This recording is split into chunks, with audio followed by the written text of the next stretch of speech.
Hello. Hello, welcome all of you. We will start sharp 9 a.m. Hello, Supriya ji. Hello. Yeah, hello ma'am, how are you? I'm good. Yeah. Yeah, It's a lot of work, I know. So, it's a big applause for you guys. yeah, thank you ma'am. Ma'am, we will start sharp 9 a.m. Abhi to, yeah, it's not, time is not. I just wanted to ask if you want me to check if I can share ki aa raha hai ki nahi. Otherwise, it's okay. Yeah, ma'am. Yes, ma'am. Yes, ma'am. Yeah. I can check? You want to share some slides, ma'am? Do you want me to check that my slides are coming or it's okay? Just hold on, ma'am. Just hold on. I'm checking. But if it's already on YouTube, I think we can ignore it. It's okay now.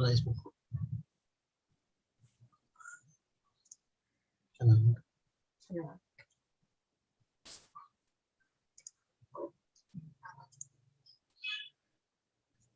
Ma'am, you are now co-host, so there is no problem with sharing. Thank you. Yes, I should be able to share. Yes, I can see it. Yes. Thank you. Thank you. Sounds good. Okay, sounds good. See you in a little while. Yeah, yes, ma'am. Yeah.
Welcome all of you.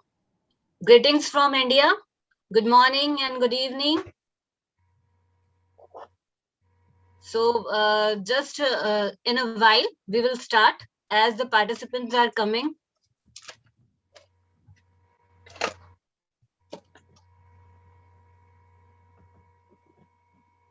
Hello, Shama ma'am. Good morning, Dr. Supriya.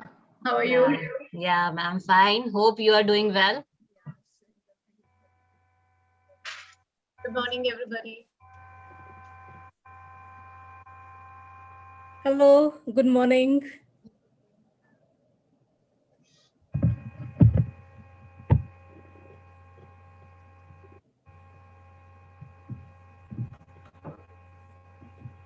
Greetings, Miss Resha. Hope you are doing well. Thanks, Doctor. Good morning from Egypt. Yeah. Nice to be with you today. Yes.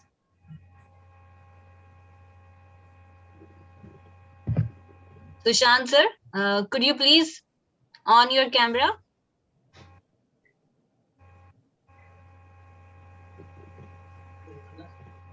Very good morning, ma'am. Yeah. Wow, it's in Indian dress. You are looking very handsome. Thank you so much. Thank you so much. First compliment made my day today. Hello, Naveen sir. Hello, how are you? Yeah, sir. I'm doing well, sir. Yeah.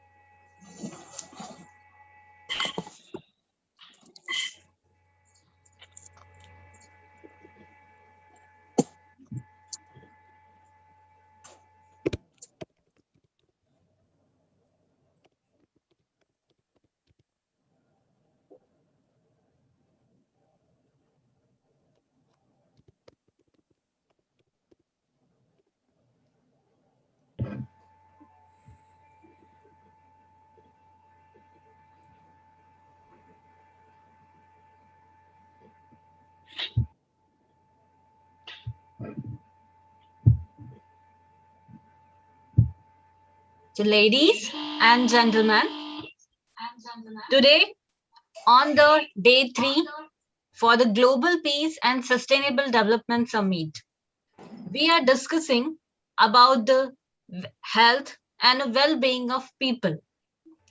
So, according to the Sustainable Development Goal 3 literature, in the literature published in the website of the United Nations, it says Sustainable Development Goal 3 regarding good health and well-being is one of the 17 Sustainable Development Goals established by the United Nations in 2015. The official wording says to ensure healthy lives and promote well-being for all at all ages. The health and well-being of people at all ages therefore lies at the heart of sustainable development. Protection from disease is not only fundamental to survival, but it enables opportunity for everyone and strengthens economic growth and prosperity. So today we are addressing this issue and we will find the solutions for the happy and healthy well-being. So our today's first address from Dr. Raman Gill, Canada. So I would like to introduce Dr. Raman Gill. She is an award-winning educationist, a mindset and transformation mentor, specializing in performance and growth. She is seen as role model by many and as a survivor of brain trauma. She brings 30 plus years of education and leadership experience. Dr. Gill has an education degree from the University of Calgary, a postdoc from Dalhousie University. Dr. Gill has also handled projects funded by Rockefeller Foundation USA.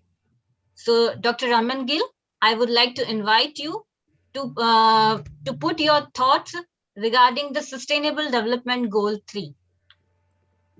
Thank you so much, Supriya ji, for introducing me, for your kind words. I'm really privileged to be here among all great speakers, educationists, and among being with everyone bringing such great thoughts and minds. It's a great privilege for me.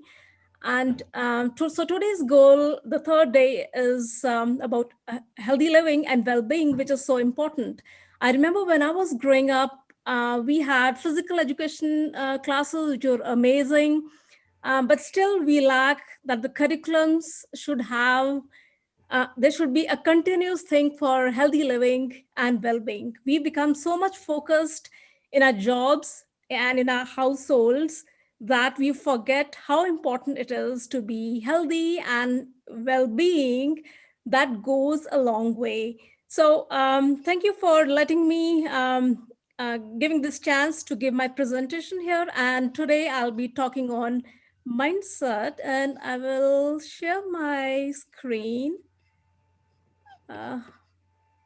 Something seems to have gone wrong.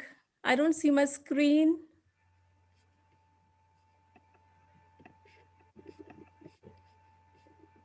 Ma'am, you are a co-host.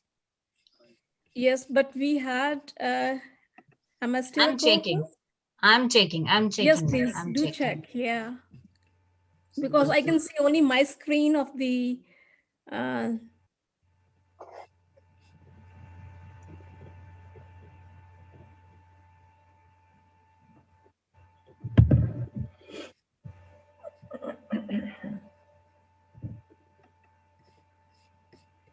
Ma'am, from my side, everything is okay. Just please go from share screen. yes, that's.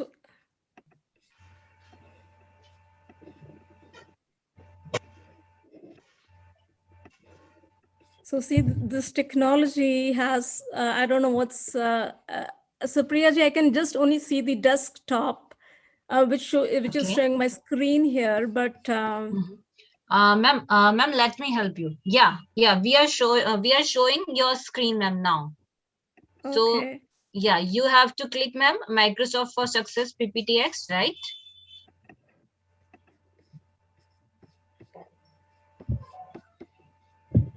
Yeah. Okay. Yes, So I'll start from the beginning. So my today's topic is mindset for success, for well-being, and for healthy living. And why I'm passionate is because I want to help people achieve success. I've been an educationist from the past 30 years, and moved to Canada about 16 years ago. And moving to another complete different place, leaving behind your great comfort zone, is itself a big challenge. And then also in 2017, I met with a car accident, which also was a big change for me.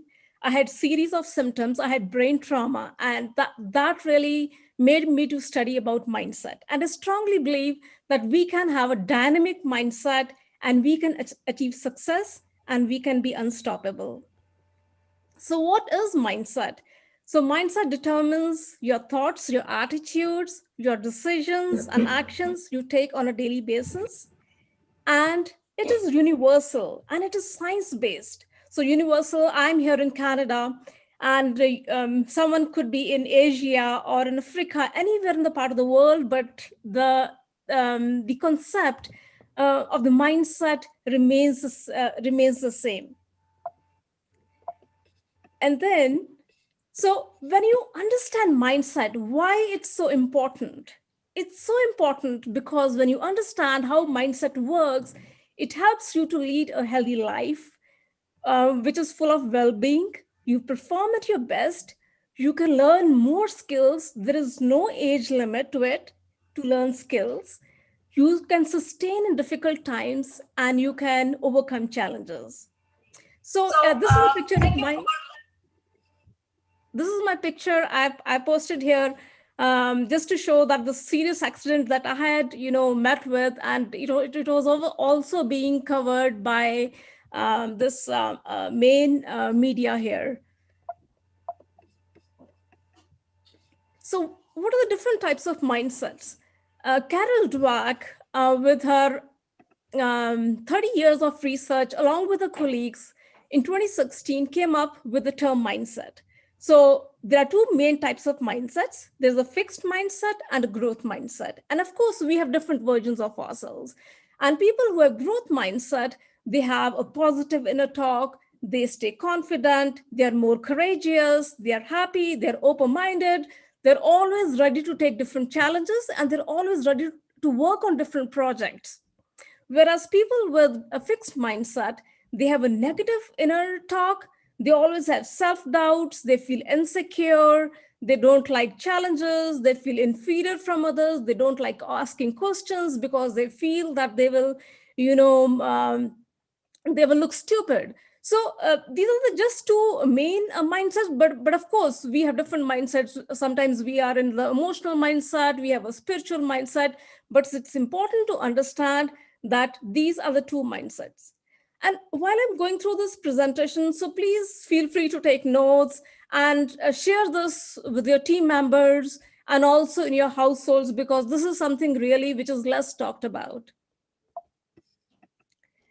So the kind of behaviors we have on a daily basis result to our actions and decisions, and our actions and decisions on a daily basis that we do result at, give us those results, and those results lead to our performance. And then of course we build that at our attitudes. So it becomes a cycle for us. For example, if you're working in a lab, in a research lab, and depending upon if you have good routines, if you have, depending upon your work, you have, you are good in managing your time, you're good in research. So the behaviors that you have will lead to the actions, and will lead to your actions, and of course the decisions you're making. So it becomes a cycle for you. And the growth mindset is a positive step towards your positive outcomes. Whereas someone who doesn't have good behaviors, doesn't have good routines on a daily basis, won't show good decisions and actions, and of course the performance won't be at the best. And that is how that cycle continues. So how do you approach your situations? So especially when I had met with an accident, and that was the time when I really started studying about mindset and how our brain was really working. Now, science shows that we are not hardwired, and our brain is incredibly neuroplastic. And it has been over now about 12 years that the scientists came up with this term neuroplasticity. As the word you can suggest, the neuro means the neuron cells, and the plasticity means that your brain is malleable. It's neuroplastic. So it gives you the capability to develop in any direction you want to choose. So instead of using 10% of your brain, you can use 80% of your brain. And there is always scope to improve and grow. I remember when I was growing up, it was always said when a person attains certain age, the growth stops, and the person doesn't develop skills. So that is now a myth, and people still, many of them, they don't understand this. It's a myth that your brain stops at a certain age. And even at people who are aging about 50, 60, they can continue to grow the skills more. They use their brain more, they keep on the networking of these neuron cells, it continues. It's also important to understand that there are parts of the brain that are involved in fear response. So when you have fear, it leads to stress, and then stress leads to worry. And there's a circuit activation going on because there is release of hormones, there is release of cortisol, and that is why you will find some people who are always in worry, who are always stressful. And the reason behind, one of the biggest reason is, of course, the hormones, the cortisol is being continuously being released, and they just they don't know how to get out of it, and sometimes also it leads to depression. So there are many studies that have been done, and one of the a study that I like to share here is by Dr. Elia Crum. So she has done series of experiments, and this is just one of that I'm sharing with you. So the research was done on 84 housekeeping women working in 7 different hotels across US, and every day these women were using their muscles and a variety of tools to do their work. So most of them, they didn't like their life. They were just coming and they were just so mechanical, using those tools and doing the cleaning. And when they were asked by the researchers, 2/3 of mentioned that they were not exercising. The researchers then what they did, they split the women into 2 groups. To one group, they took their body weight, blood pressure, and of course, they did some other tests. And to the other group, they just gave 15 minutes of presentation of mindset and told them the importance of mindset. And they again came back after a month, and after a month, when they met these women again, surprisingly they found that the group who had received that 15 minutes of presentation about mindset, they were more happier, they had dropped their body fat, and also they liked their job. So this is just one of the example, and there are so many numerous examples that you will find that if people you really understand how mindset works, people they start performing better, and they become more stress free. So it's important to trust the wisdom of the body. Your brain is sending chemicals everywhere in the body the way you think. That is why it is so important to pay attention to the messages we are sending to our bodies. Once you develop the habit of sending positive messages, it'll come to you effortlessly. So get out of your comfort zones, take small and big challenges, push yourself. So when you are taking these challenges, what really happens is you start building resiliency. You can better cope and you can bounce back. So during this COVID, so people who were who really knew how to take challenges and how to come over difficult situations, they have been more resilient. So resilience is of when you are stuck with some bad situation, but then again you are able to bounce back because you know how to get back to the original form where you want to be. So it's important, that we are taking small and big challenges in our lives. So that is why it is so important. Like if you're working, whatever your profession is, whether you are a leader or you are a researcher in whatever department, you are an engineer, it's important that you keep taking those small and big challenges that will always help you to be resilient, and you'll be able to overcome some situations that you don't want to face. You can train your brain, and I strongly believe in this. If you think of negative things in your life, you can turn them around by finding positive aspects and reframe them. Your brain will generate happy pathways for you. And you can one of the simplest activity that you can do is write down some of your negative experiences and then find some positive outcomes out of that experience.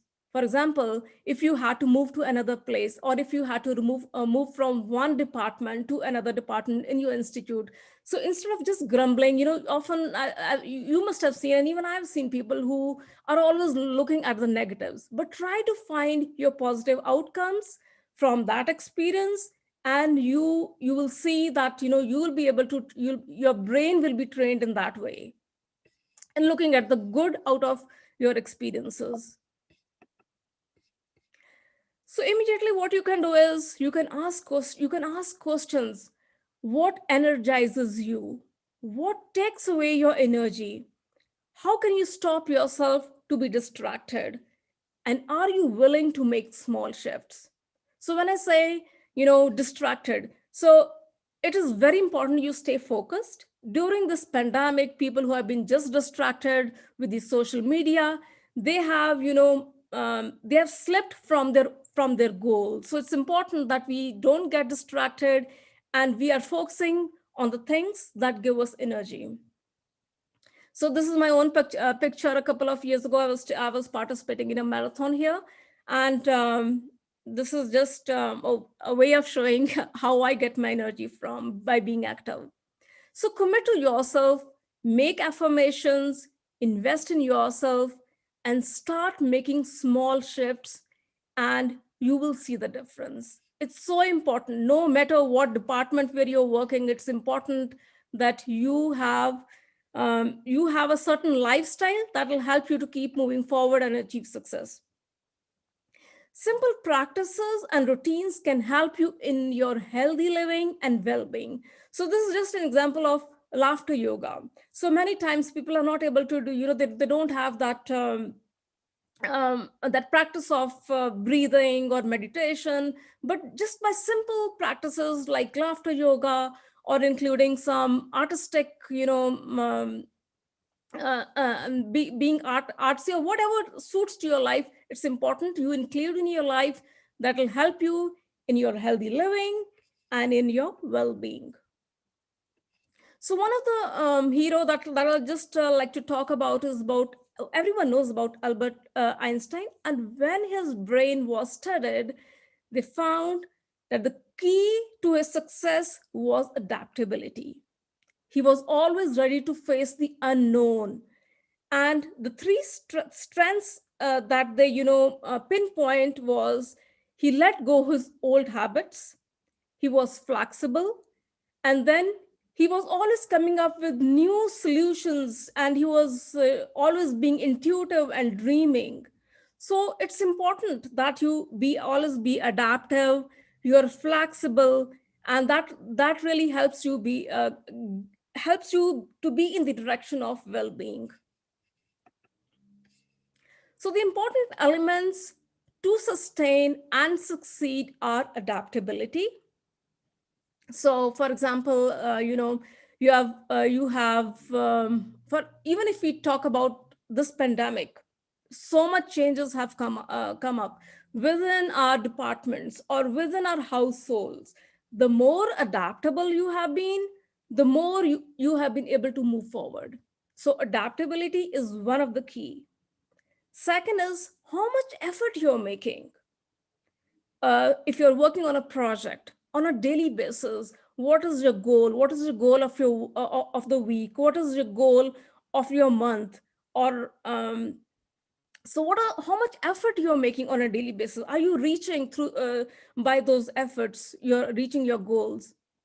So, and then thirdly, focus.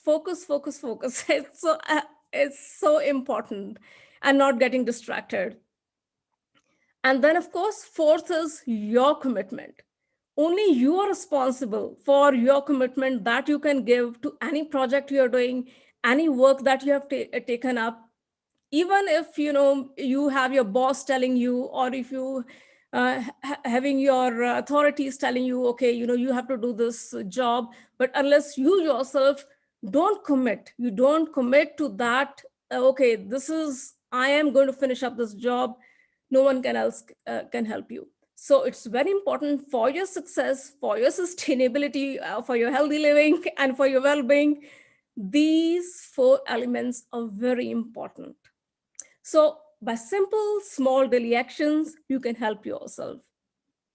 And these come through self-awareness and consciousness. And if I always have more time, I always talk more about how you can become self-aware and consciousness. But do remember, through self-awareness and having a higher level of consciousness, you can, have these elements to sustain and keep succeeding. And one of my the favorite references that I love giving, one is The Superbrain by Deepak Chopra, and by a Harvard professor, Rudolph. It's a super book, and anyone who wants to read how the brain functions, it's a very interesting book to read. And then the other one is The Mindset by Carol Dweck, who has such an authority on psychology and how, how we perform. And then the third reference that I've taken is the science of learning at every age. So, if you are, with a seniors club, do let them know that the age has no limit, and they can always be happier, and they can keep growing their, their happiness and their wellness. There is never a stop to the age. And thank you for listening. I'm always available for any good collaborations. I can be found on Facebook, on Dr. Raman Gill's Page of Life, and also on Instagram and LinkedIn. Thank you so much. And I am open to any questions now. Thank you. Yes, Any ma'am. questions? Ma'am, any questions from Dr. Raman Gill's side? Dr. Sharma, you want to ask something? Please feel free to ask any questions. Ma'am, actually, your presentation was awesome, and definitely the solutions you have provided, we will work on it, ma'am. So, Thank you so much. yeah, according to your presentation, ma'am, get out of your comfort zone, train your brain for positive outcomes, and energize yourself. Let new solutions come. This findings and these solutions are very awesome, and definitely we have to follow for the enthusiasm in our life, and definitely we will work on it. Thank you very much, ma'am. Thank you very much. Welcome. Thank you for having me here. Thank you. Really appreciate. Thank you, ma'am. Now, our second address come from the Egypt.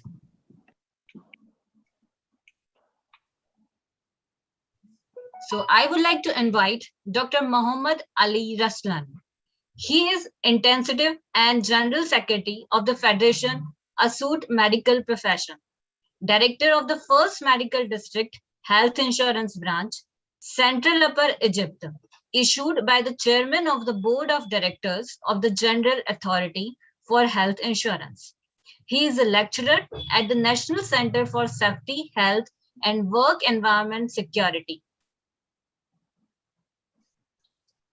He is an Egyptian fellowship student for Health Management Facilities 2020. He is a specialist in occupational safety, health, and work environment security, the National Center for Safety and Environment Security Action. So I would like to invite Mr. Muhammad Ali for your presentation, and please enlighten us with your provoking thoughts.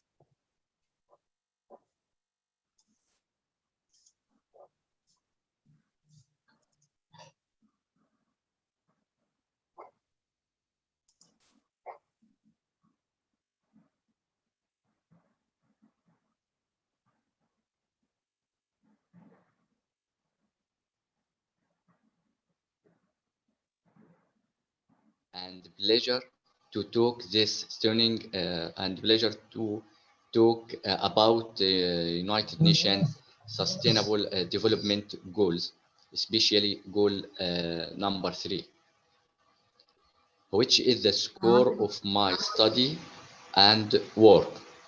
This is Dr. Muhammad Ali Raslan, intensivist and General Secretary of the Federation of Asut Medical Professional Syndicates. So let's start, and our speech today intended to ensure a healthy life and promote well-being for all at all ages.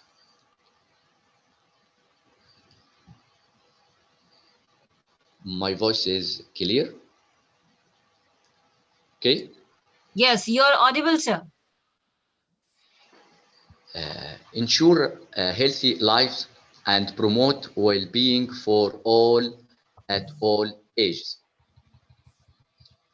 Muhammad Ali Raslan.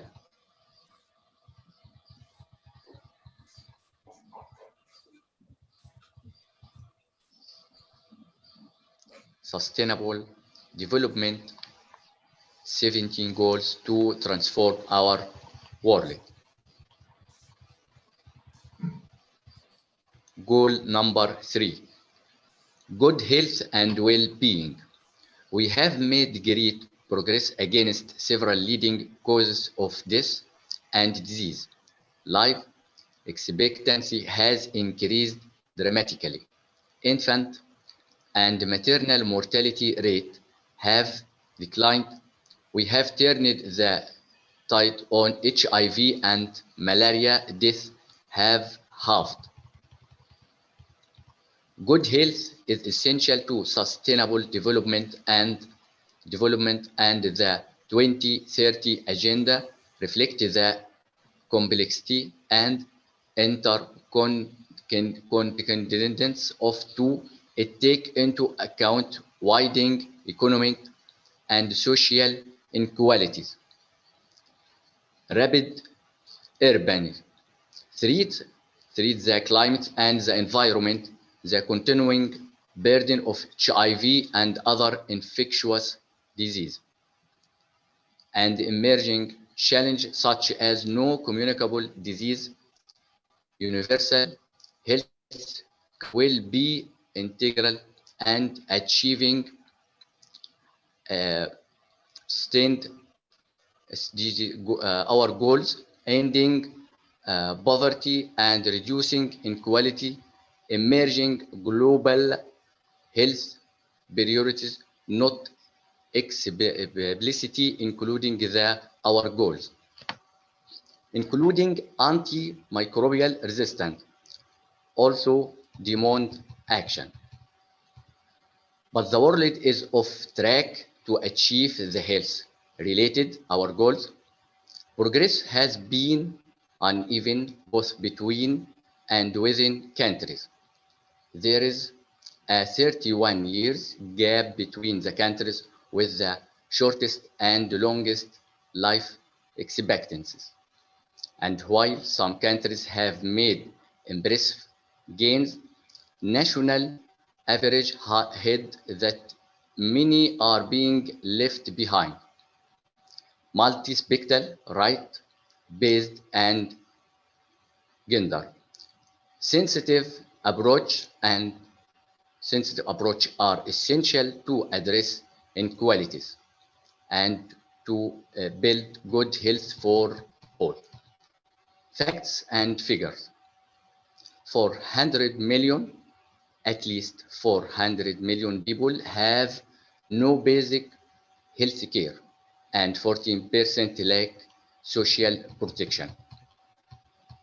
1.6 billion, more than 1.6 billion people live in fragile setting where protracted crisis combined with weak national capacity to deliver basic health service present a significant challenge to global health.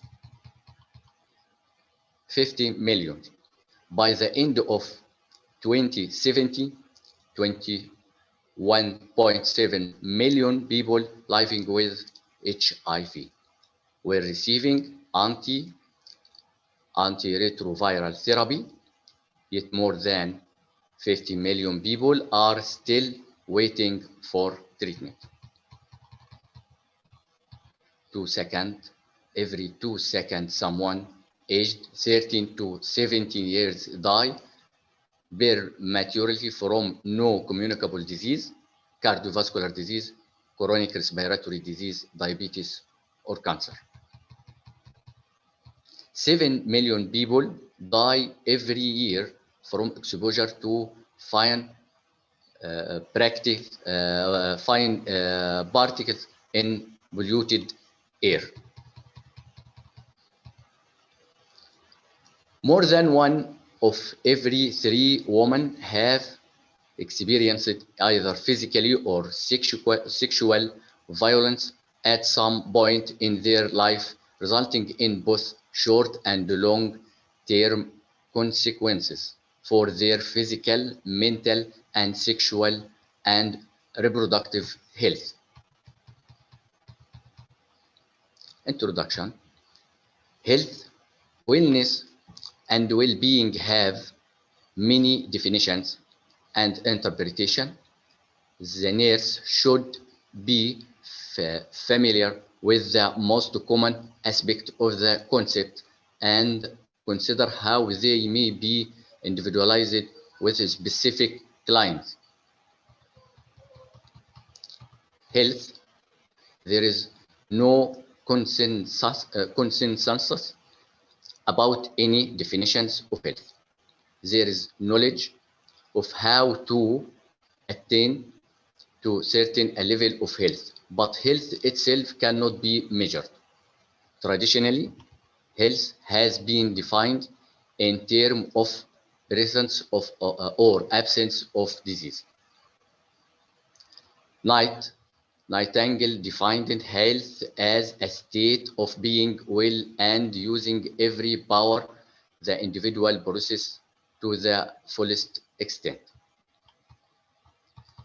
WHO, the World Health Organization, defined health as a state of complete physical, mental, and social well-being, and not merely the absence of disease or infirmity. And the American Nurses Association defined health a dynamic state of being in which the developmental and behavioral potential of an individual is realized to the fullest extent possible. Most people define and describe health as the following. Number one, being free from symptoms of disease and pain as much as possible. Number two, being able to be active and to do what they want or must. And number three, being in good spirit most of the time. Wellness and well-being, as described in this diagram, wellness further described health status. It allow health to be placed on a continuous from one's optimal level, wellness, to maladaptive state, illness, as this diagram described, from high health potential, good health, normal health, mid-illness, illness or poor health, critical, and death. Wellness is a dynamic process that is ever changing. The well person usually has some degree of illness, and the ill person usually has some degree of wellness. This concept of health continuous negate of idea that wellness and illness are opposite because they may occur simultaneously in the same person in varying degree. The classic description of wellness was developed by Dunn in the early 1960s. According to Dunn, high-level wellness. High-level wellness means functioning to one's maximum health potential while remaining in balance with the environment. Health, illness, continuous. Measured persons perceive the level of wellness, health, and illness disease opposite end of the health continuum, move back and forward within this continuum day by day, as this diagram, wide range of health or illness. Last one, wide range of health or illness.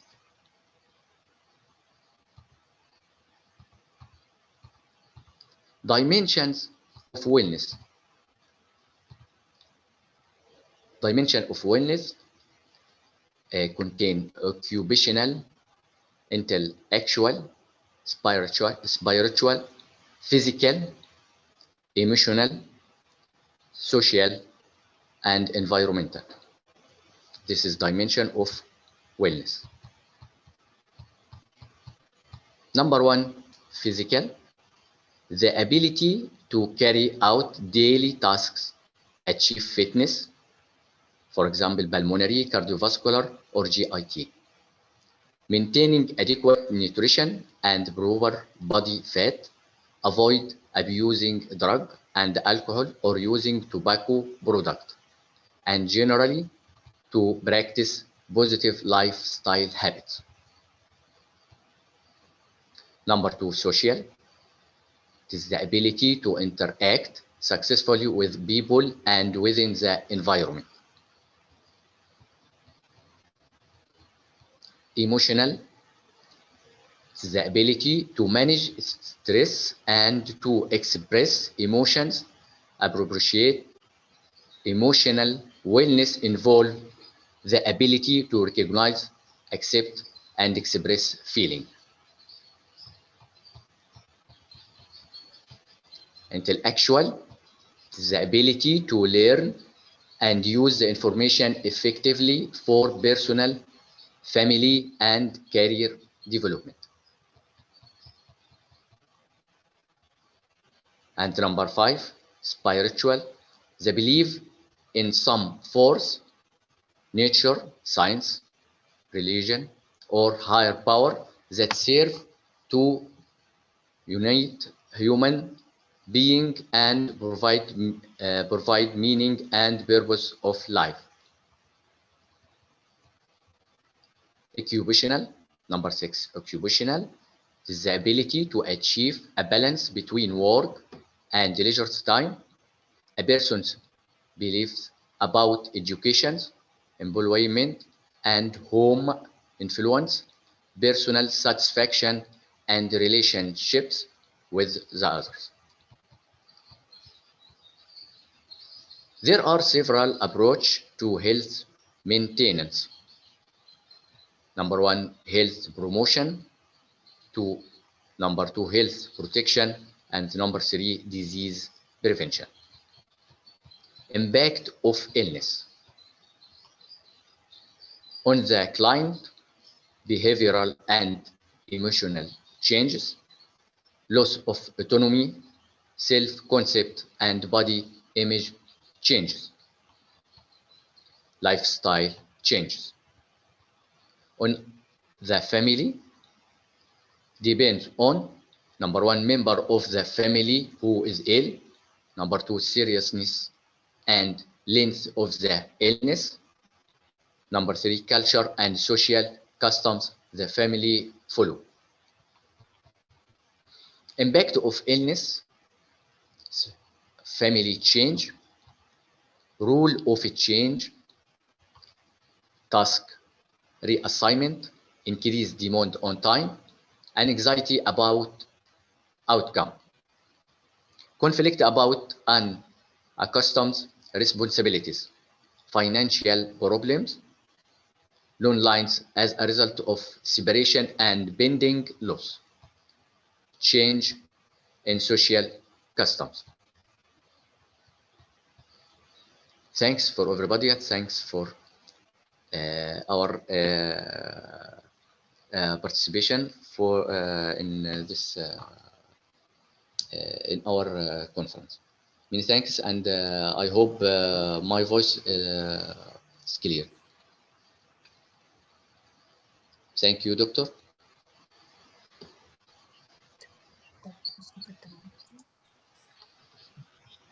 Thank you very much, Dr. Mohammed. Your presentation was with full of facts and figures. And as you said that the 400 million people have no health care. 1.6 billion people live in a fragile condition, and 15 million people are waiting for a treatment. So definitely we have to work for the healthy well-being, sir. I agreed 100% with your facts and figures, sir. Now it's a time to invite our next speaker.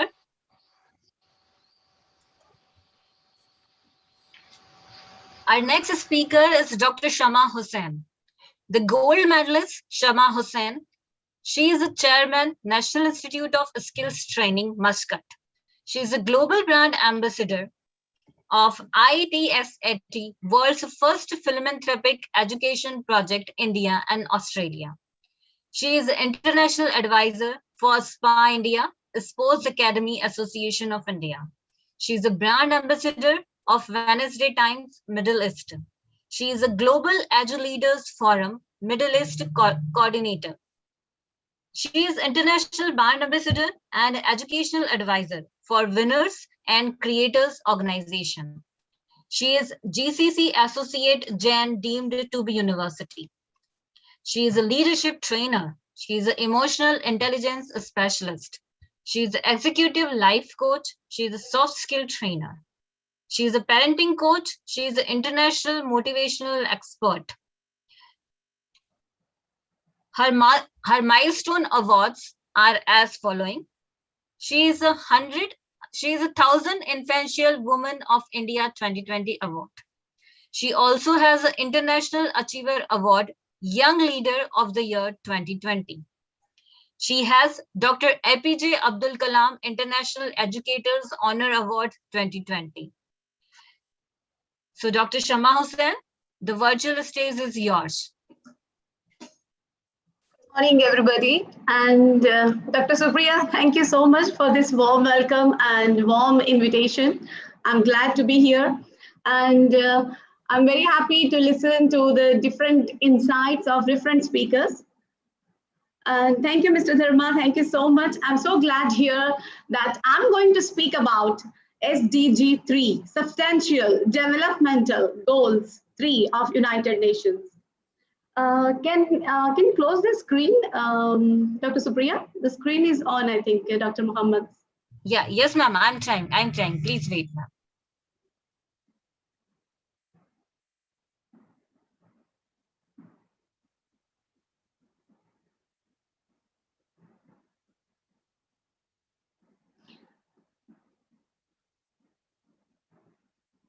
Okay, that. So everybody, before I start my presentation, I just want to ask you everyone a small question. The question is, do you make a blueprint of your home? Before you construct a house, we start designing a blueprint, right? For what? To have a clear objective of what we want, how it should appear, how it should take a vision. That's the purpose of framing, forming a blueprint. In the same way, substantial developmental goals, especially goal number 3, that is providing good health and well-being, this is the blueprint.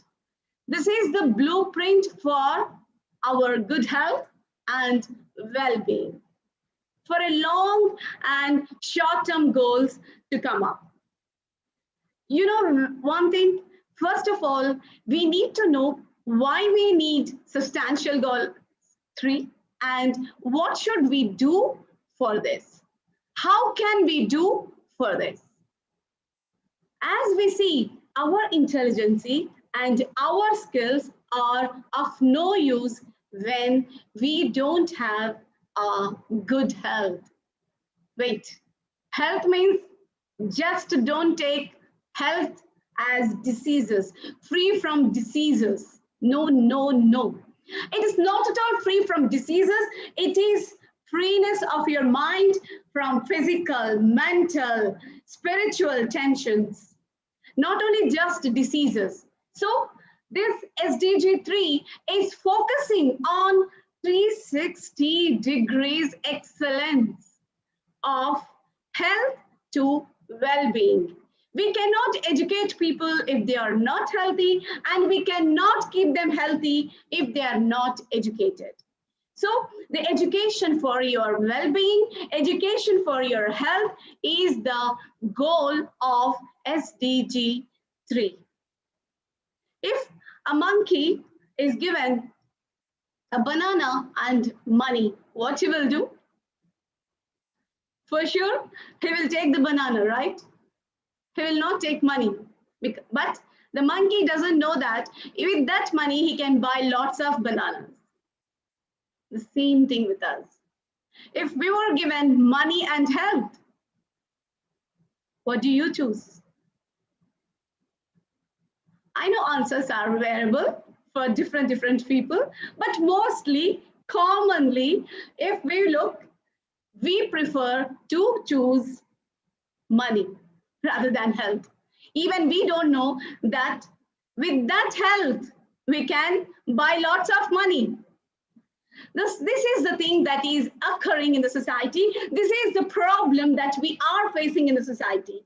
So to overcome this problem, to solve, to resolve this problem, SDG 3 has come up with lots of goals, lots of outcomes so that we can bring by 2030 overall health and well-being to each and everyone. And we all need to work hard for this. Right now, let me share my screen.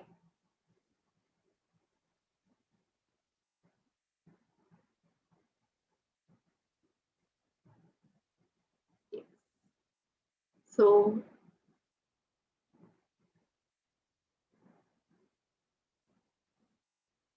ensuring healthy life and promoting well-being for all at all ages.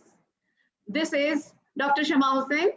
I'm here to speak on, to enlighten on, to spotlight on our SDG 3. So substantial goals are nothing but the peace policy makers of our life. All these goals are meant to bring the peace policy, overall by affecting and influencing various phases of our life. Let's see how they are influencing. SDG 3 has understood that there will be no prosperity if there is no health and no well-being. If there is no health and no well-being, there is no prosperity at all. There is a direct relationship. Everybody must understand this. You want your country, the world has to prosper, then there needs to be direct relationship between the prosperity and health. And the inverse relationship between the injustices that are happening in the field of education and health to the prosperity. So more the injustice, then less will be the prosperity. So to overcome all these things, SDG 3 has come up with lots of goals. We, the society, has to work on all these goals to fulfill a prosperous society, a prosperous world. What is the aim? What is the mission? What is the blueprint of this SDG 3? What does it want? To remove lots of diseases by 2030. What are they? Communicable as well as non-communicable diseases. To provide medicines for vaccines, each and every factors, communicable health, overall health coverage, to provide quality life, affordable medicines, maternal and child health, reproductive problems, to avoid all the reproductive problems, and to give health as a priority in the society. This is the main agenda for SDG 3. When SDG 3 was aiming its goals, suddenly a new factor has come up. Do you know the Newton's first law?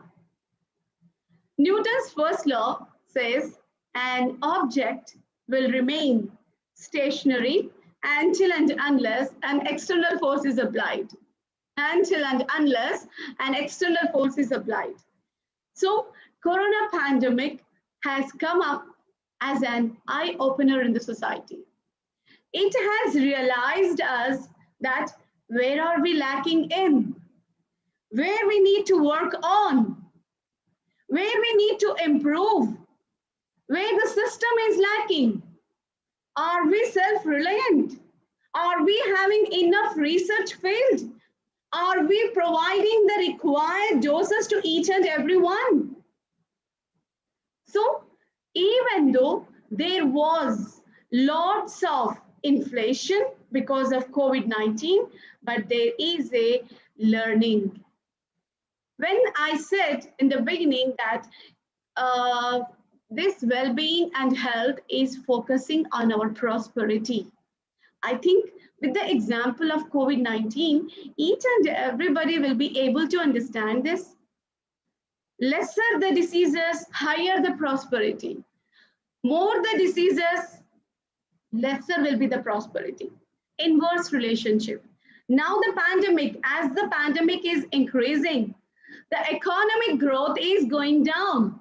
Economic growth is inflating. Yes? People are losing jobs. Everything is happening. So how this is an eye-opener to understand the people that we need to work on SDG 3, self-development, sustainable developmental goal 3.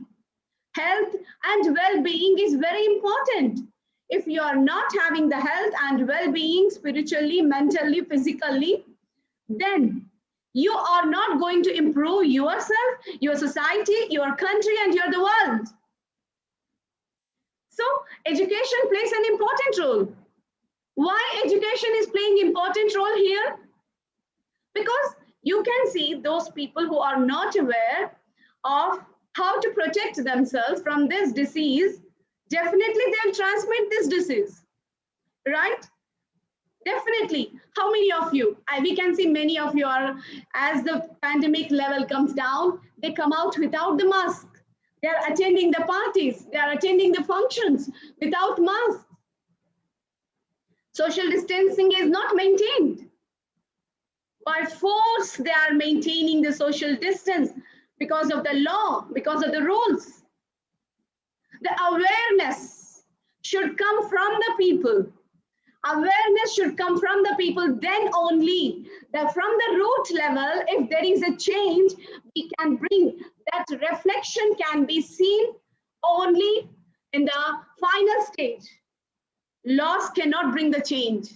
We need to bring the change. We need to be the change to bring the change. We need to be the change to bring the change. We have to be ideal. When we are here on this platform to know what is SDG 3. Not just knowing the policies of SDG 3 is not enough. We need to work out on that. We need to get educated. That's the reason I said, if we are not educated, we cannot keep ourselves healthy. If we are not healthy, we cannot keep ourselves educated. They are linked. So, if as a society, what do we call it as altruism? Altruism. Let's show that it is each and every person's responsibility. The Sustainable Developmental Goals, which has marked 2030 for the overall development of all over the world. It can be possible only when each and every person will consider it as a responsibility and fight against this pandemic. Today is Corona. Today is Corona. Who knows what is tomorrow? Who knows what is tomorrow? What are the uncertainties coming tomorrow? This problem will keep on continuing until and unless we are not educated. We have to get educated in various ways. So this pandemic has given us an alarming situation that, come on, it's time. It's time to evaluate yourself and implement SDG 3 everywhere, personally, and show the true altruism in the country. Then, coming to the next, So we need to, this pandemic has shown us so many, how the economy of every country has weakened. 3.7 million people has taken over the death, over 258,000 individuals. It has lots of opportunities are lost, but united we stand, divided we fall. We have to understand this. It has shown to each and everyone that let's play the solidarity role now.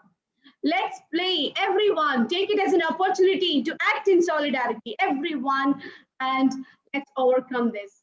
So this has shown that if we don't overcome, then we will have lots of setbacks, and we should resort to discipline. Very important, very, very important.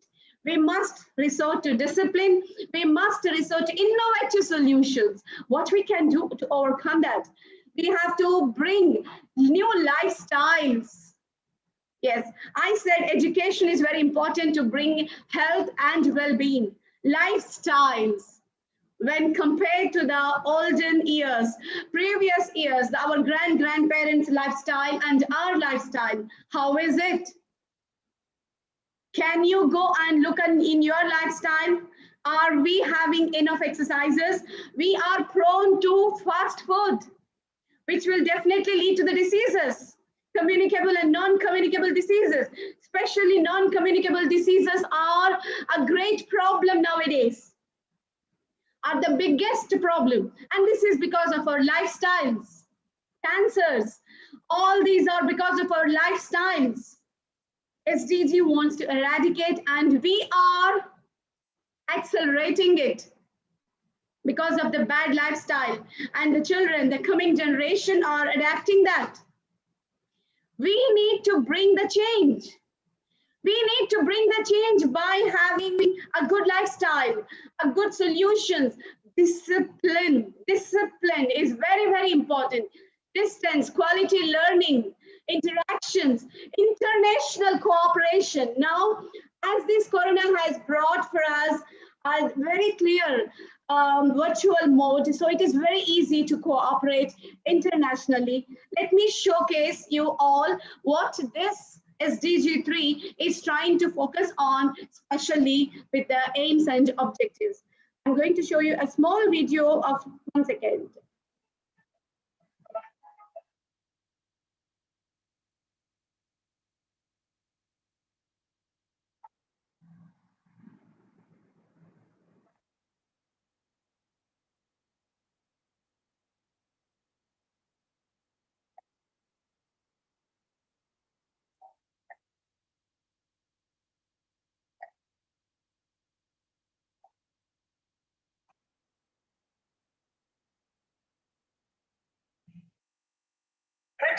Percent of deaths are caused by environmental factors.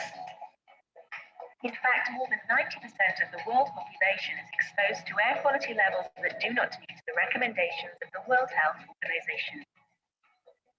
Some 235 million people currently suffer from asthma. It is the most common non-communicable disease among children, and urbanization is associated with an increase in asthma.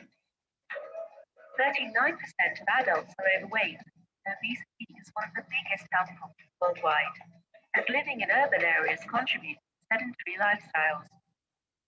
Health is not only about medical and clinical services such as hospitals, it is about including health directives in all policies. Cities can be designed to provide well-being and care.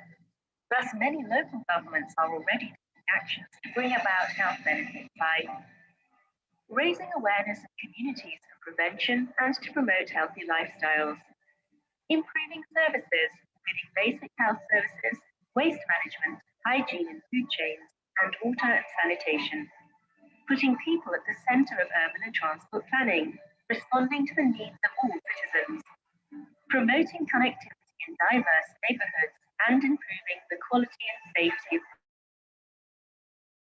physical action, improving road safety and managing traffic to reduce injuries and casualties, protecting common goods such as soil, water, air, and the natural environment in an integrated way across sectors. The Sustainable Development Agenda, including SDG 3, is about ensuring healthy living, fostering well-being for all people at all ages, and promoting indicators to monitor progress. This can only be achieved through local action.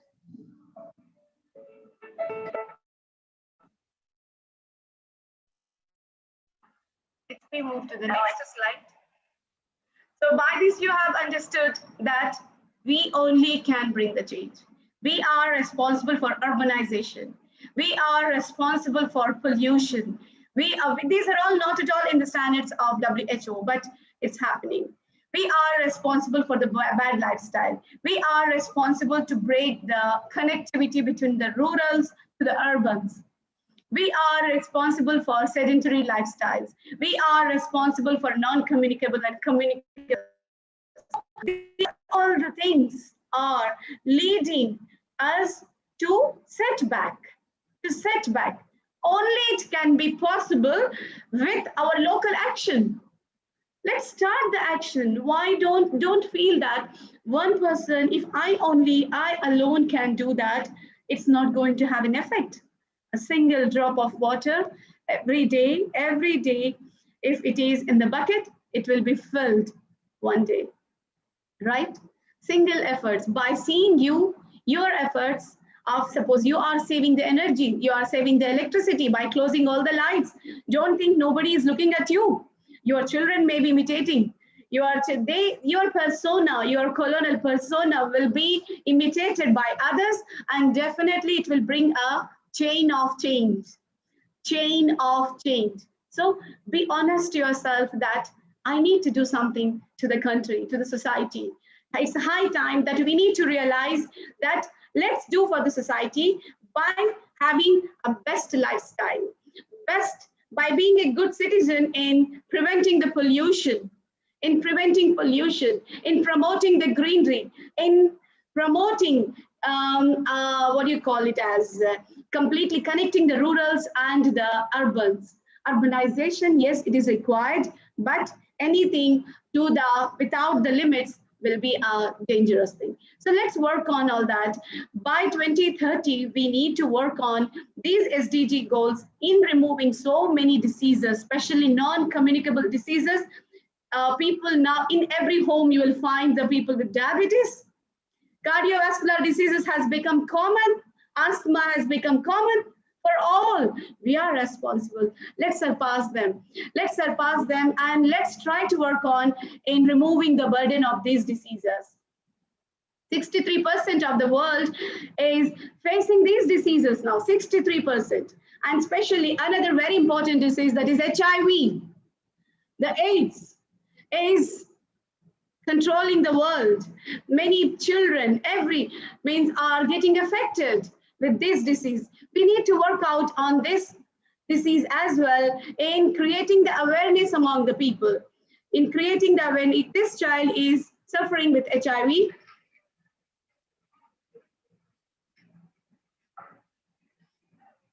United Nations.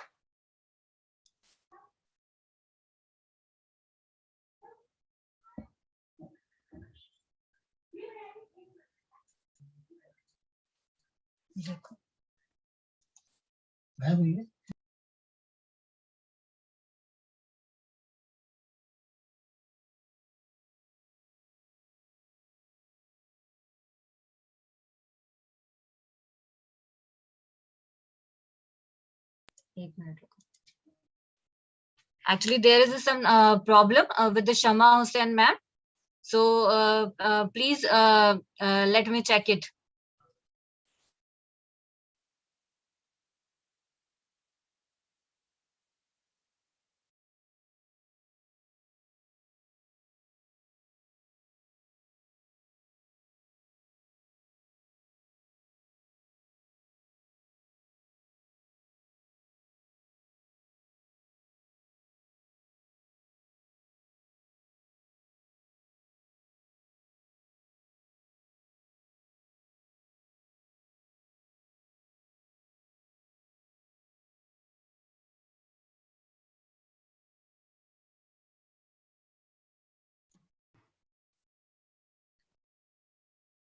Actually, there is a problem with the Shama Hussain ma'am's network. So we will start with our next speaker.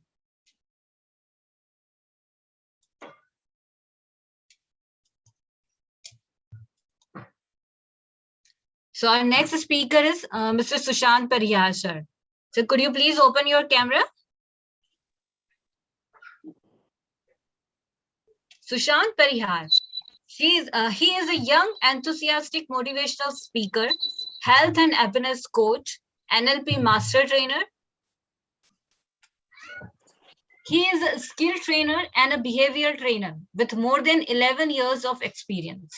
Having worked with the prominent companies and institutes nationally and internationally, he has served as CEO, Chief Mentor. Sorry, now Shama Hussain ma'am is joining us. So please continue, ma'am. Please continue. Yeah, it was network problem from my side, Dr. Supriya. Yes. Yes, ma'am. There is a network problem for your side, ma'am. Okay. Yes. Okay. Please continue, ma'am. Please continue. Okay. Sorry for chance. I think till this you are able to see, right? Yes, ma'am. Yes, ma'am. And Sushant sir, sorry for inconvenience.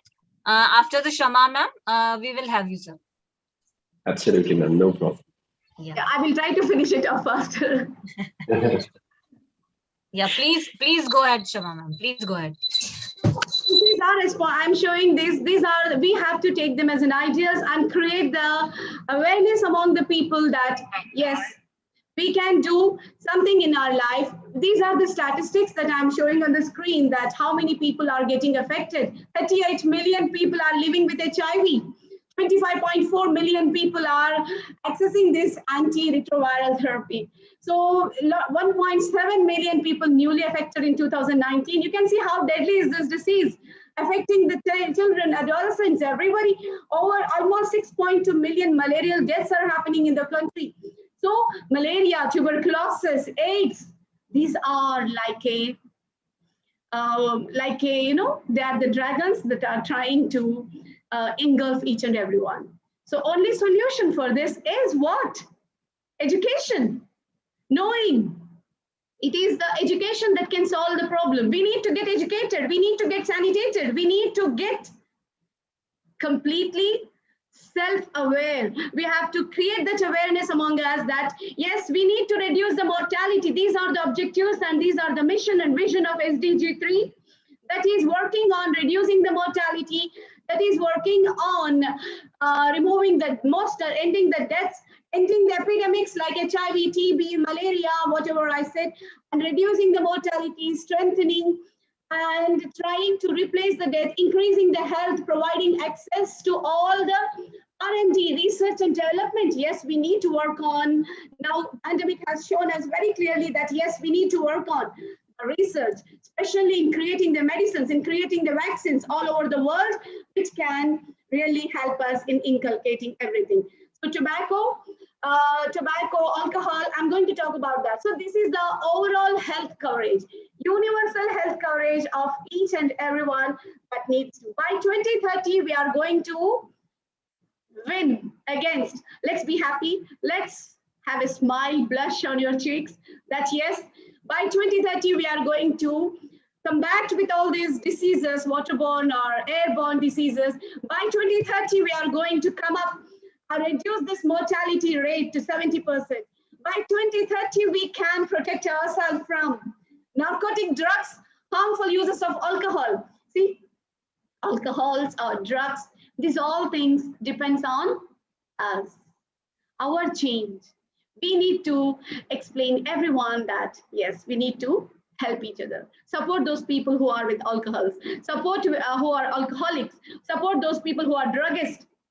Let's show sympathy to them and bring as an influencers, as in volunteers of the country, let's bring that change in them.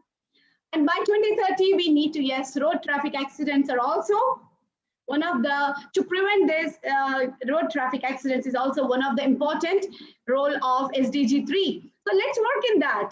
And sexual abuses, all the programs that to help the women by 2030, we need to eradicate, we need to acknowledge the society that yes, we are with you.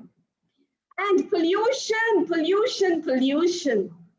Wherever we go, we see that. It is again in our hand, right? Let's fight with the pollution as well. As being together, let's get united. United we stand, divided we fall. So let's follow each and every one. And who is not following that, try to teach them. Try to realize, make him realize that this is our society. We are the citizens of this country. And then tobacco control, UNO is also having the tobacco control programs to strengthen and to protect us with various kind healthy lifestyle, healthy food. Let's work on providing food, the necessary nutrient resources to each and everyone. The more we share, the more we care. The more we share, the more we care. Let's bring that empathy. Let's bring that compassion, cooperation, caring economics. Let's care financially, economically, socially, in every way. Show real altruism, feel for others, compassion, empathy, which will really help us in the success of SDG 3. Economic harmony between different countries will definitely help in achieving these goals. So the primary pillars, 3 pillars, healthy cities, healthy areas. Urban areas are not healthy right now, but we can make it healthy only with our dedication, commitment for the fruitful society, less pollutant society. Health literacy, as I said, if we are literate, we are walking outside without mask in this situation. Don't you understand that we are harming others? Attending the weddings without mask, attending the parties without mask. Don't take the situations for granted, my dear friends. Don't take the situations for granted. Let's, even though the situation is granted, until and unless the solutions are calm, the situations are not out of certain, let's maintain so that others will learn from you. Others should not take it for granted that he is not wearing. Let me not. Let's give a lesson to each and every one. People should think that, yes, because of them, I learned. Self-care is very important. Self-care and self-help. Please, let's do that. By doing self-care and self-help, we will bring that awareness. We will bring that drastic change in each and everyone. So 3 approaches I would like to suggest finally. Harm minimization approach. Harm minimization approach. Wherever there is a harm, especially, let's minimize it. Like, for example, sexual activities, or wherever some drugs problems, let's try to minimize them so that we will have a healthy society. Harm minimizing, whatever, like road accidents from danger to the lesser level. Let's decrease that to the optimum. Let us work for the minimizing the harm. It can be accidents, it can be sexual activities, it can be drug abusers, whatever. Then second approach, socio-environmental approach, means let's provide healthy food in the schools. Let's work socially. Let's volunteer each other. Let's provide access to food. Let's provide employment to everybody so that they can get healthy place to live in. Let's provide them transport facilities so that even the rural areas can have habitat. Let's provide education to the people that what will happen if it is this. Let's volunteer. We don't need support of anyone for this. We don't want anyone to tell you as an individual today, after this, what I can do for the society. Realize this in your mind and go off. And try to educate the people that yes, malaria comes because of this comes because of that. You have to work on, you have to reduce this, you have to do this lifestyle. Give the suggestions to the people. And zero tolerance, yes, we must follow zero tolerance. Are those cases where illegal drugs are taken, where sexual abuse is taken, there should be no tolerance. There should be no tolerance. Wherever there is illegal drugs, yes, we have to stop that. So this approach, we must take it.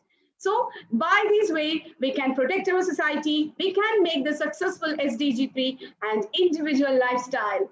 No fast food, self-awareness of so many things, be green, healthy life, disciplined life, constructive system of your life. By seeing you, you will change the society to the country, to the world. So let's take an oath today that we will change. We will be a change to bring the change. We will make the difference in the society, and definitely SDG 3 by 2030 will be as successful with everybody's collaboration. United, we stand. Divided, we fall. I hope everybody will take it honestly and work with dedication and commitment. Let's do something for the society, just something. No need a vast, one drop from each and everyone. Let's join our hands and bring the change. Thank you, Dr. Supriya, for this wonderful opportunity. I'm glad that I'm able to deliver my ideas and my views for the society. Thank you so much. Thank you very much, ma'am, for such a nice and a wonderful session, ma'am. Let's take an oath that we will make a difference. Definitely, ma'am, we will do that. As you suggested that the more we share, more we care. Prosperous world, prosperous society. And we have to make a blueprint for this. I am 100% agreed with ma'am. This is a time to change lifestyles to eradicate new diseases. Definitely, ma'am, we agree with your all thoughts. Now is the time to invite our next speaker, Mr. Sushant Pariyar, sir. So I would like to start for introduction to Sushant, sir. Mr. Sushant Parihar, he is a young, enthusiastic, motivational speaker. He is a health and happiness coach. He is an NLP master trainer. He has more than 11 years of experience, having worked with prominent companies and institutes, nationally and internationally. He has served as CEO, chief mentor, and co-founder for many prestigious organizations. Rendered services for 6 years at RGPV University as professional trainer for placement and training, personality development, and communication skills. He has traveled almost the whole country, visited more than 250 colleges and institutes, and trained, motivated more than 10K students and corporate. Being spiritual, has spent 3 months at Himalayas and 6 months at ashram in Bangalore for learning meditation and yoga. He is also honored to be the international faculty of happiness program and Sri Sri Yoga at Art of Living Foundation. So, Mr. Sushant, you are most welcome. The virtual stage is yours. Thank you so much, ma'am. Thank you so much for such a wonderful introduction. I'll share my screen.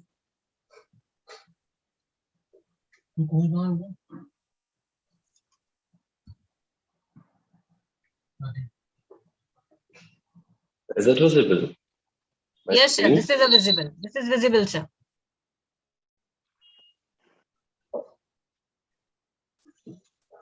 Okay, everyone. So very good morning to everyone. First of all, I would like to offer my gratitude towards Vedic Gospel Association, Dr. Supriya Pathak, and Tagore Shiksha Mahavidyalaya for providing us all the platform to share our perceptions, views, and ideas for global peace and sustainable development of the world. I would also take this as an opportunity to offer my respect to all the speakers and intellectuals from different countries of the world present today in the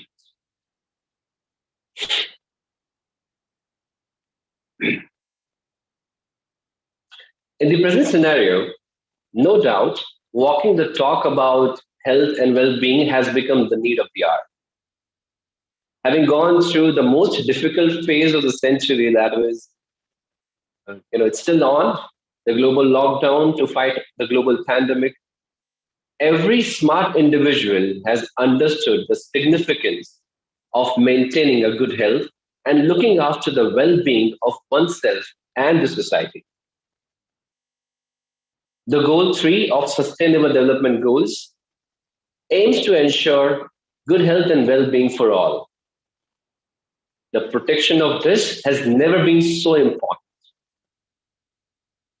Before I move on to talk more about good health and well-being indeed, and about how we can achieve global peace and the targets of United Nations SDGs by 2030, it is very important to understand the significance of the term sustainable and what impact does it create when it gets added to the well-known term the development.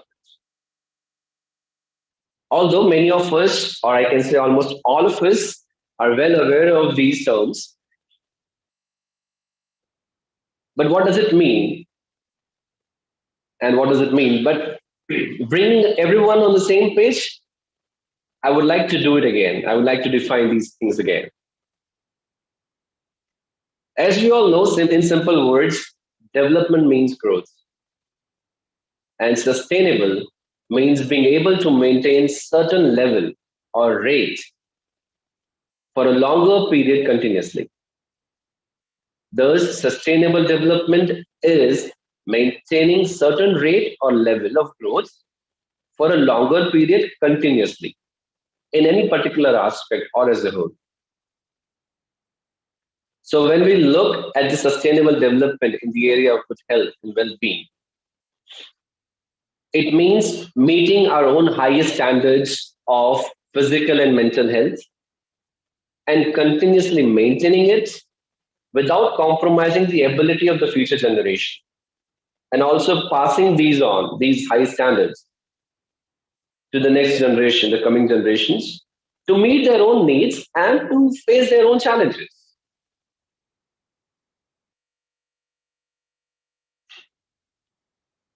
As you can see here in the statistics on the slide, we have a lot of numbers to calculate and very less resources to overcome all what we are actually facing these days.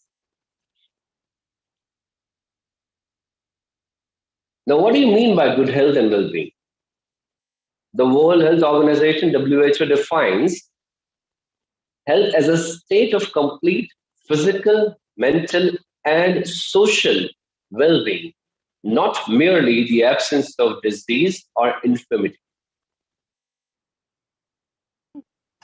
Keeping in mind what sustainable development means and relating it to our goal today, that is good health and well-being, opens up bigger dimensions to work on when it comes to or have a happy, healthy future for human race. Thus, it calls us to take bigger responsibilities. Bigger the dimensions, we need to take bigger responsibilities to make sure we have everything what is to be said as sustainable development for the future generation and for the present generation as well. And do you know the first responsibility, what is the first responsibility of all of this is? It is to feel and act responsibly. Yes, we do talk a lot. We have a lot of conferences all around the world. A lot of people talking about sustainable development, a lot of people talking about good health and well-being, a lot of things happening. But the first and the foremost thing we forget is to act on. The first responsibility for us to work on is to take care of what we already got in our hands, what we have been gifted by the divine, or you can say the nature. And that is our mind and our body. The goal 3 from United Nations Sustainable Development Goals is all about having healthy body and a happy, peaceful, sharp mind.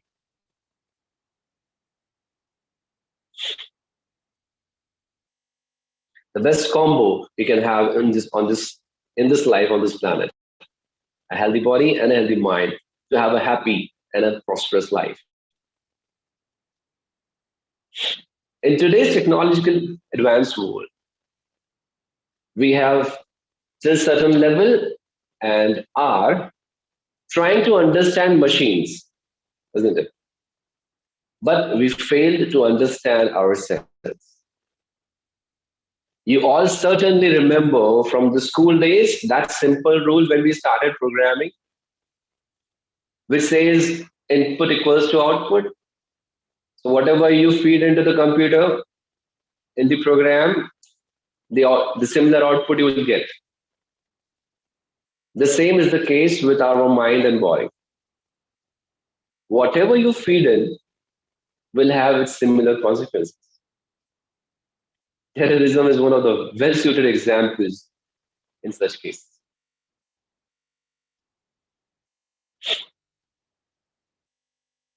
The goal of global peace and sustainable development in terms of good health and well-being can only be achieved when we all, as one family, take steps to keep our body healthy and mind peaceful. Here I am going to share a few basic steps we all can take in our respective countries for bringing a transformation at large and for long. So first sustainable remedy I would like to put on is organic food. The modern science and the ancient science, they both agree on this point. It rarely happens. I do understand this. A lot of doctors are here. They can understand that the modern science and the ancient science, they don't much agree with each other. But they do agree on this one point, that the processed food and the chemical grown food is really, really bad for our body. We eat unorganic toxic food. We keep dumping that inside our body. Then we have unorganic negative thoughts in our mind. And sometimes we even don't know why are we sad, why are we angry, why are we getting agitated, isn't it? In India, there is a saying, "Jaisa rahe an, vaisa rahe man." Means your quality of food determines the quality of your thoughts and life in the long run. So if we are talking about providing food to achieve zero hunger, then the work is, I tell you, 25% done on. For sustainable development in the area of good health and well-being, we need to start living on organic food only. We need to provide organic food only to the less privileged so that they can understand that the difference between the quality of the processed food and organic food, and they should go. They get motivated to move on to the organic food. Now let's see, when you're talking about organic food, let's see the industry here. At a global stage, this statistics has been released in the February 2020. And it's a global statistics which says that in 1999, the growth, if you can talk about the capital investment or the capital growth, so that was in 1999, it was $18.5 million, and which grown up to $95.7 million till 2018. So now by this statistics, you can understand that there is a demand growing for the organic food, and people are understanding the importance, the significance of having an organic food. Let me give you few interesting questions over here and the answers here, which I really found interesting and motivating, and we can really work on those things. Which country consumes the most organic food? That is Switzerland, Denmark, followed by Switzerland. The world's first organic country, Estonia. India ranks first in number of organic farmers, and India is also one of the most having more producers, ranked first in producing the organic food. China having the larger organic agricultural area. So if this question comes in our mind that will this be enough, these organic food will be enough to feed the whole world? The answer is very straight, yes. Let's take the example of Estonia, make it a project. Let's copy paste the project to the world. Let's follow Switzerland, Denmark, Sweden. Let's encourage India to produce more organic food and export. Let's help China to utilize its largest organic agricultural area to provide food for the world. The second thing I would like to come up with, the second remedy, that is Ayurvedic naturopathy and herbal medication. See, the inclination towards Ayurveda, naturopathy, and herbal medication has been observed to increase in the last decade globally.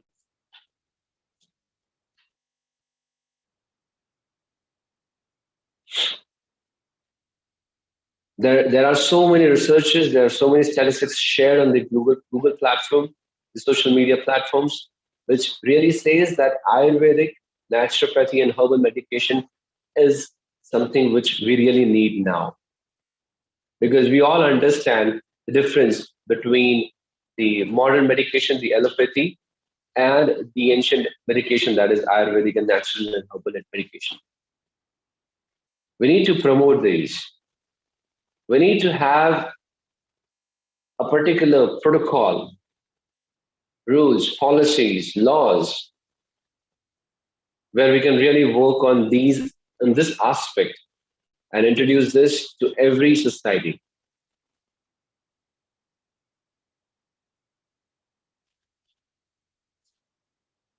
The next thing I would like to go on with, that is yoga. I'm feeling very proud to represent a nation whose ancient history is a treasure of many means and methods to enlighten us all, especially for the goal 3 of United Nations Sustainable Development Goals, that is good health and well-being. I come from the country called India, which is the birthplace of Ayurveda and yoga. The miracles these two can do are not hidden from anyone in the world today.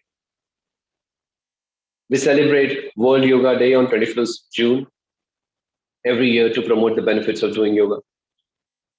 Why not to add this in the curriculum of every university of the world?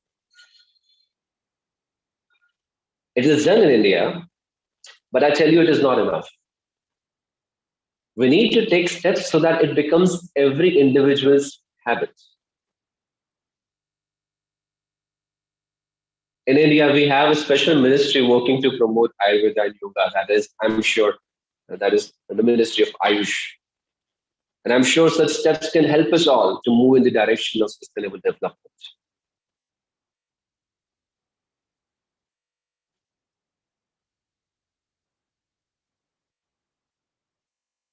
Another remedy for having a good health, sustainable, developed good health and well-being for long run at a large scale is the modern day medication system giving the immunization. See, immunization is one of the most cost-effective ways to save lives and promote good health and well-being. And in today's scenario, it is all visible everywhere. We're getting immunized by the vaccines for COVID-19. Every year, vaccines save 2 to 3 million lives, and millions more are protected from diseases and disabilities. It routinely reaches more households than any other health service and brings communities into regular contact with the health system. This provides an effective platform to deliver other primary health care services, and upon which to build universal health coverage.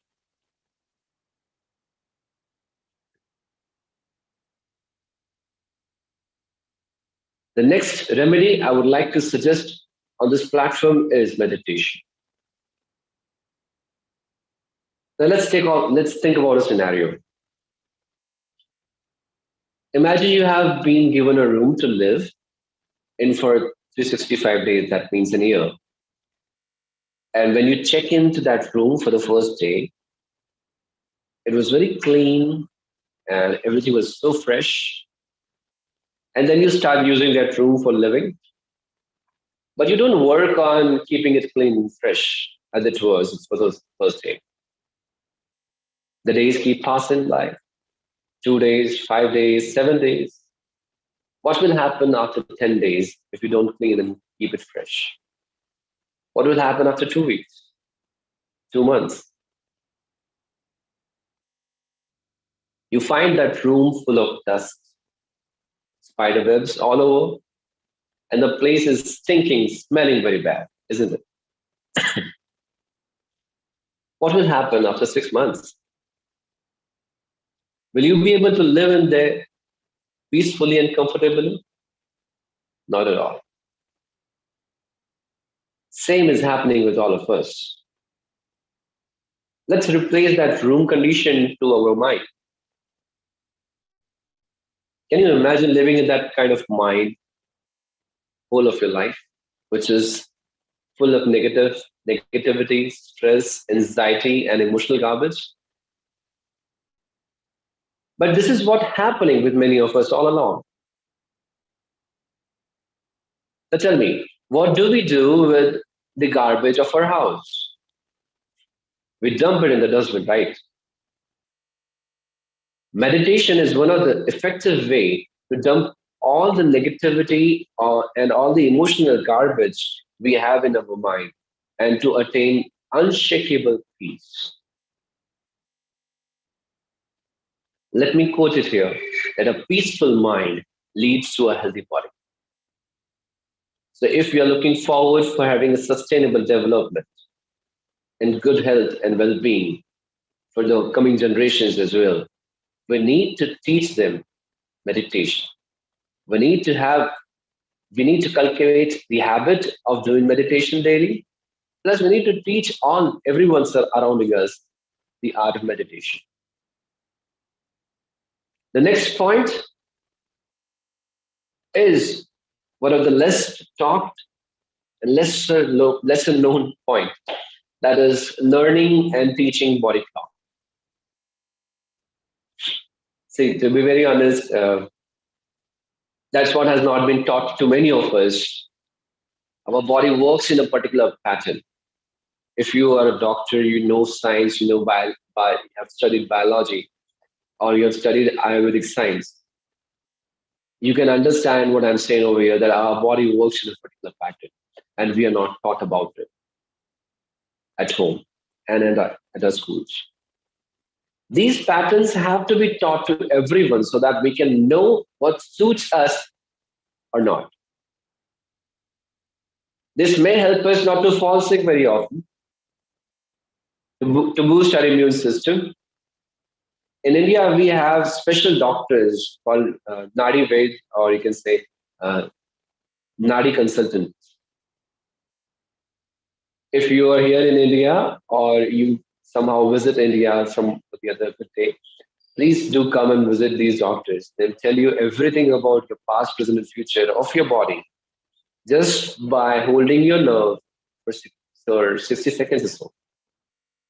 They'll tell you what kind of body you have, what nature your body has, and what will suit you, what not, and lot of you know, advices how you can be healthy and happy in life.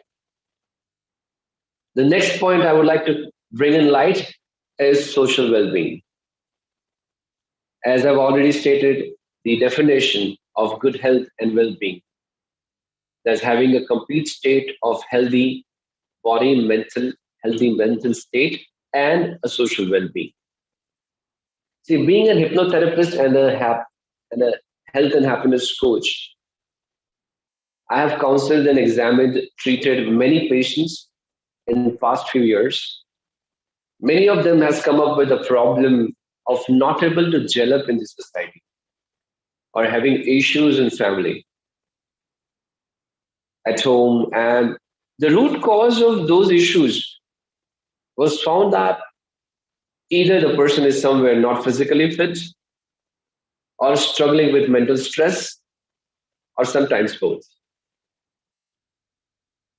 It is so simple to understand that if you are happy and healthy, it becomes easy to raise the quality of your social presence. Let me quote one thing again over here, that your social well-being is directly related to your state of health, physically and mentally. So if you're going to be taking care of yourself physically and mentally, by default, automatically, your social presence would start getting recognized. People would start admiring your presence. So we all need to work on obviously raise the standards of quality of social being of ourselves, as well as we need to teach people that being happy and healthy also gives you success.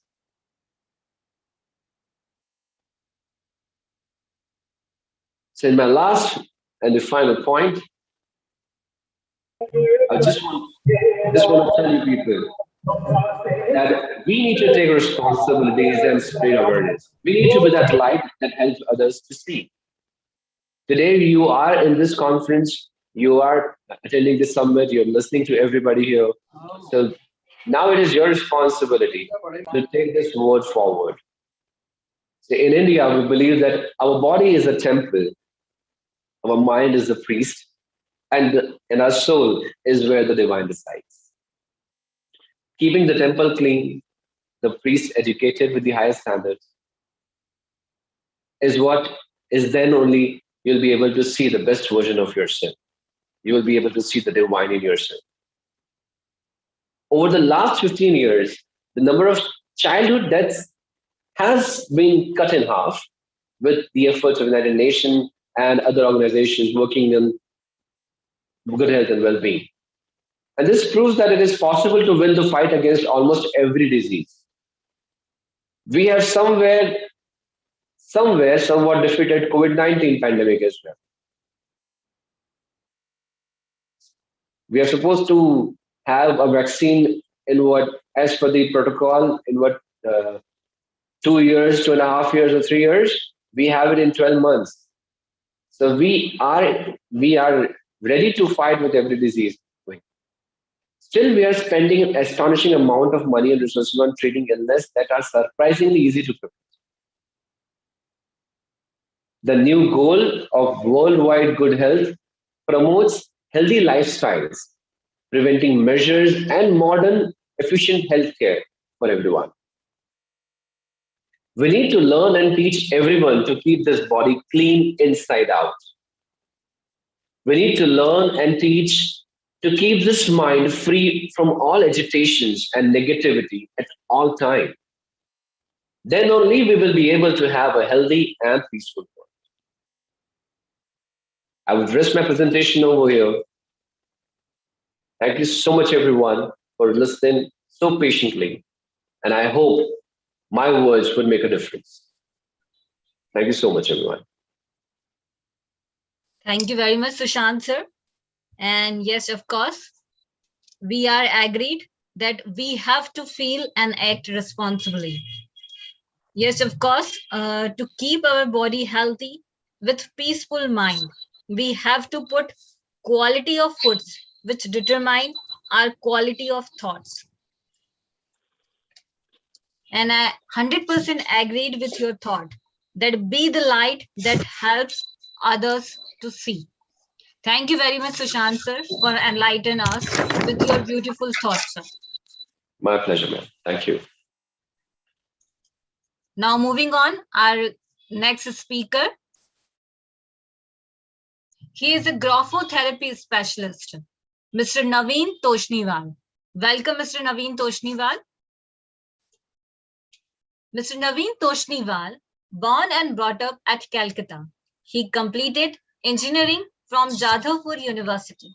He started graphotherapy as passion while he was studying in a college. He started learning from his father and slowly gained knowledge by self-study. On encouragement from friends and relatives looking into accuracy of analysis, he became motivated to start it professionally. Doing this as a part-time profession for last 10 years, more actively for last 2 years. He has been invited by universities, educational institutes, corporate counselors for awareness sessions. He got his most prestigious invitation by ISB Hyderabad.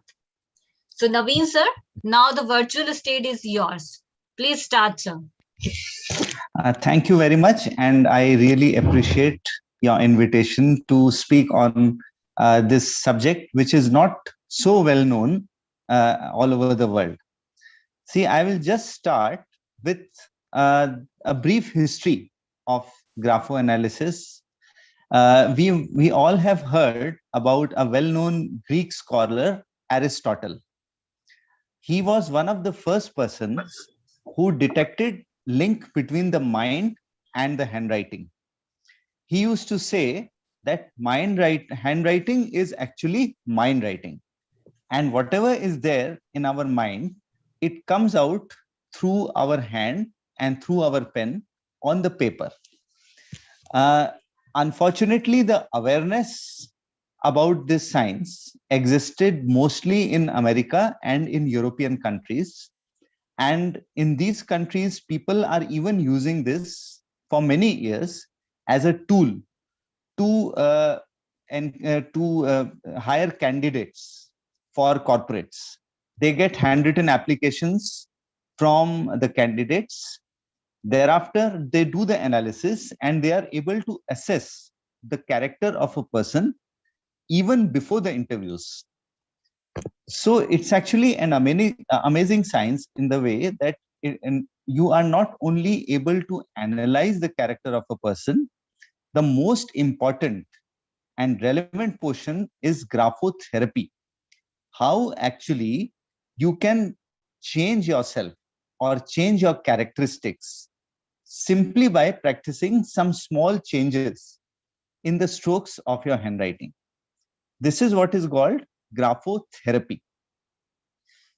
See, now what all traits we can see through the handwriting, I'll just give you a small brief about it. Anything relating to the character of a person. Remember, this is not astrology. This is not predicting your future or your past. It is just the analysis of your uh, characteristic as on date, or your nature as on date.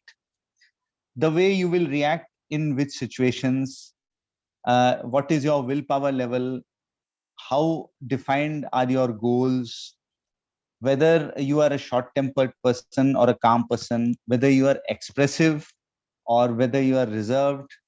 And even if you uh, take some more serious traits like jealousy or greed and dishonesty, and even we can detect traits of depression and even suicidal tendencies can be seen through the handwriting strokes. See, again, I'm repeating, it is not just the analysis which is done through the handwriting strokes, it is even the corrective measures or the therapy which will help a person to come out of these negative characteristics in a very short period of time. See, now I will just tell you in brief how actually I do the analysis. I'll show you some charts, just briefly, so that will give you an idea. See, now these are the various types of handwritings we can see in the way of slant of the handwriting. Now, this is a right slant, this is a straight handwriting, and this is a left slant. Right slant handwriting indicates people who are expressive and they will show their emotions. Straight handwriting depict people who are composed and generally they will not show their emotions. Left slant handwriting indicates people who are reserved or even introvert. Now, these are various ways in which we can write small letter M and N. Here you will see the M's are ending in a point at the top. This indicates people who have a sharp mind and they are able to grasp or understand any conversation or anything within seconds. Here you will see inverted V's in the small M's and N's. This indicates people who have curiosity for learning. They want to learn and explore new things. These are M's and N's we were taught to write in our school with a rounded top. This indicates people who are actually slow thinkers. They will take time to understand something by going into details. After they go into the details, they will be able to understand the subject thoroughly. Now, these are some lower strokes I will show you. A Y ending straight down, and then you will see some loops, small loops, big loops. A straight downstroke indicates people who have a strong determination. A loop indicates like this. This shows people who have a creative mind and a good imagination. Now, here you will see the loop is left halfway like this. A loop left halfway indicates people who are creative, but they are not using their creativity to the full extent. A lot of their talent is unutilized or untapped. Now, here again, you see that there is a swing in the stroke. The Y is finishing down and there is a swinging stroke like this. This indicates people who have initiative. Now, just to give you an idea of the upper strokes, here you will see there is a straight stroke without any loop. Here there are small loops, and here there is a bigger loop. Upper loop indicates people who are sensitive. They are sensitive, they may be touchy, or they may be compassionate. Now, the small A's and O's, this is a normal A, this is a normal O. Here you will see a gap in the A and a gap in the O. The gaps indicate people who are frank and friendly. They will share and discuss everything openly. Now, there is a loop here in the O, a bigger loop, and even a bigger loop. These loops within A's or O's or any round letters indicate people who are secretive. They will not share everything with everyone. Now, if this sort of strokes come in a teenager, we will say that the person, it may not be a very positive stroke, because if children do not express, it will not be possible for us to guide them properly. Now, in our case, where we are mature enough, this sort of loop may even indicate person who are actually trustworthy, because a person who is secretive can even be trustworthy, you know. Now, this last chart I'm showing you, small t has got a lot of importance in the analysis of the character. This is the T stem and the T bar. Here you will see the T bar is going towards the top of the stem. Here again, it is going slightly up on the upper side. This sort of T bars which are cutting towards the top indicate people who are ambitious and they have a well-defined goal. A T bar going above the stem indicates people who are actually dreamers and overthinkers. They will just go on planning, I will do this, but actual effort to achieve their goals is not there. Now, here you will see the T bar going down. This indicates people who lack confidence in their own abilities or have self-doubt in themselves. A T bar going to the right indicates short temper. A T bar going to the left indicates procrastination. A T bar like this with a hook indicates people who may be greedy or jealous. A T bar going down indicates a dominating personality. A T bar going up indicates a person who is optimistic. Now, here you will see that the T bar is very small, almost negligible. This indicates a person who lacks willpower. A person who is lacking willpower. A T bar which is curved like this indicate people who have good self-control. A T bar or any stroke in the beginning of the words, which is starting with a straight stroke like this, indicates people who have got resentment. They carry grudges. A T bar and a T stem which are joined like this, this indicate people who are persistent. Once they take up any assignment, they will not leave it till they complete the work. So this will just give you an idea how we do the character assessment through the strokes in the handwriting. See, I'm repeating, this is not astrology. It has nothing to do with your future or your past. Another very important query a lot of people ask me is, how to change yourself by changing your signature. It's a very common query, but let me tell you from the point of view of grapho analysis and graphotherapy, signature actually has no meaning whatsoever. It is the entire analysis of the entire handwriting. The repetition of the strokes plays a very important role. How many times a particular stroke is being repeated, that has a value in grapho analysis and subsequently in the therapy. Now, coming to the therapy part, I'll just give you a small example how we can change our characteristics through therapy. For example, we find that there is a T-bar which is going down. This person lacks confidence in own abilities. Simple therapy for this is to tell the person to practice the T-bar by cutting it towards the top.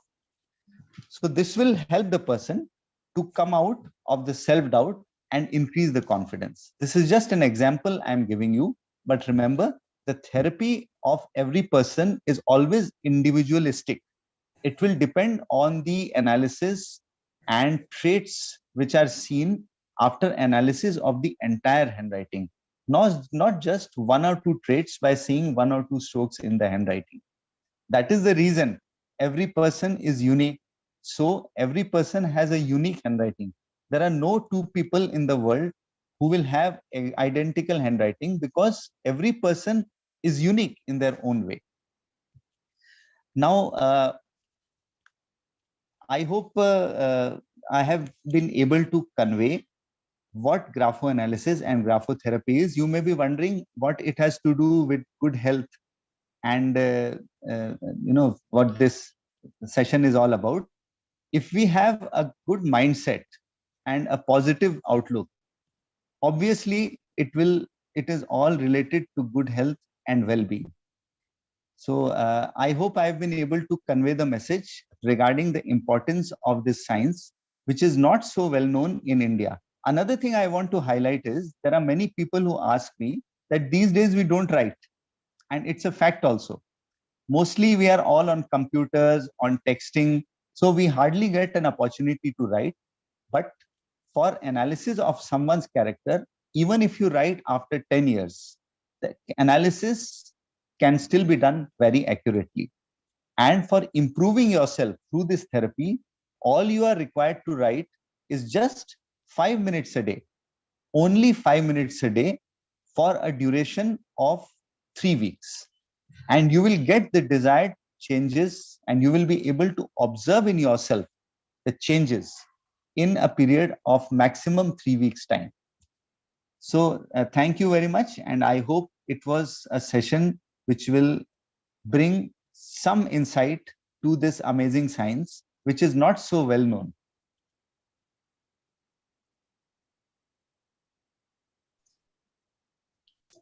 Thank you very much, Naveen sir, for your beautiful and wonderful insights related to the graphotherapy. Yes, positive mindset. You have talked about it, and writing every day for 5 minutes regularly to change for a positive mindset is necessary. Yes, we agreed with your thoughts, sir. And for having you for such a wonderful session, sir. We are very thankful to you, sir. Thank you very much, sir, for My joining pleasure us. also. Thank you very much. Yes, sir. Now, moving on to our next speaker.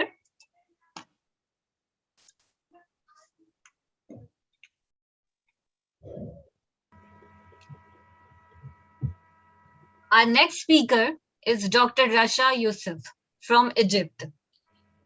She is a lecturer of American literature, Mexican American poetry in a particular, and soft skills at University. She is the Upper Egypt project manager for training sector, radio announcer in all Manila broadcast for Russia English Care Program. More than 18 years of teaching experience. She is a lecturer in a number of Egyptian universities, and she is a project manager for Upper Egypt sector, New Horizon, Egypt. She has trained more than 15,000 students all over the Egypt. So welcome, ma'am.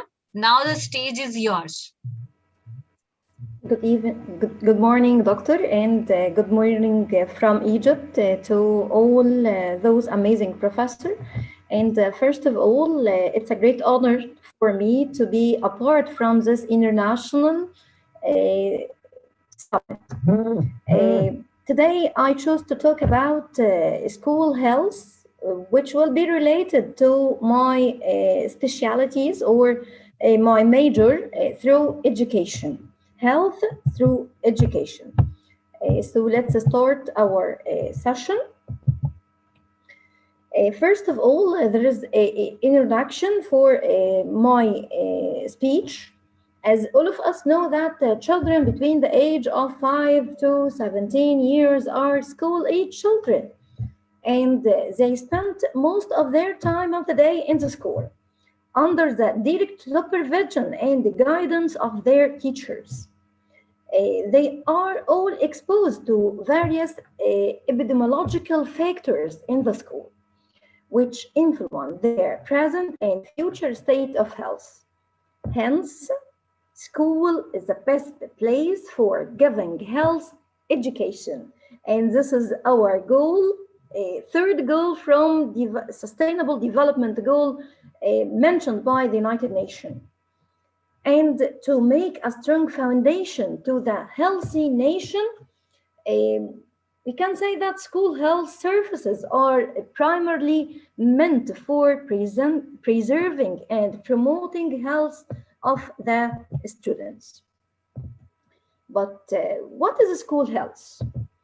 School health refers to a state of complete physical, mental, social, and spiritual well-being, and not merely the absence of disease or infirmity among pupils, teachers, and other school personnel. We have a question here. What is school health education?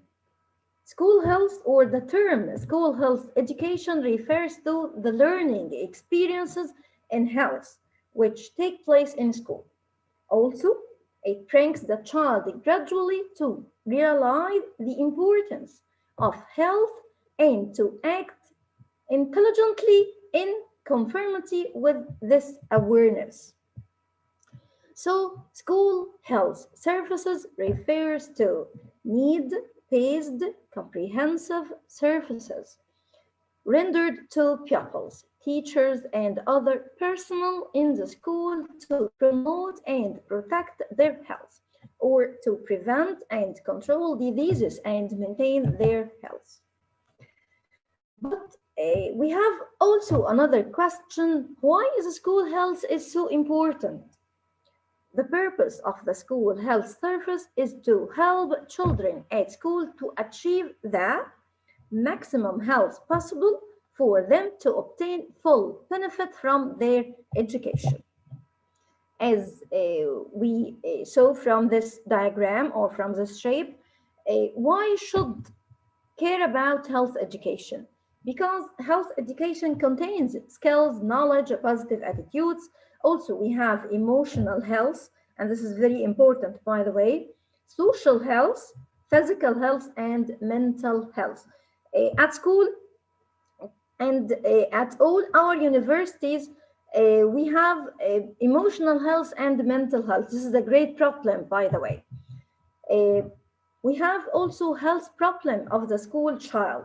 A school child faces 6 or 5 problems: malnutrition, infectious diseases, intestinal parasites, disease of skin, eye and ear, and dental cares.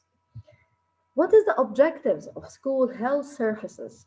We have a general objective to provide comprehensive health care to school students in order to prepare them physically, mentally, and socially.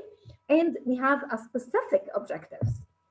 Number one, to promotion or to promote of positive health, to maintain good health for all our children and all our youth. Next one, to prevent them from diseases. Next, early diagnosis or treatment and follow-up of defects will prevent them from other symptoms. Awakening health consciousness in children and provision of health environment.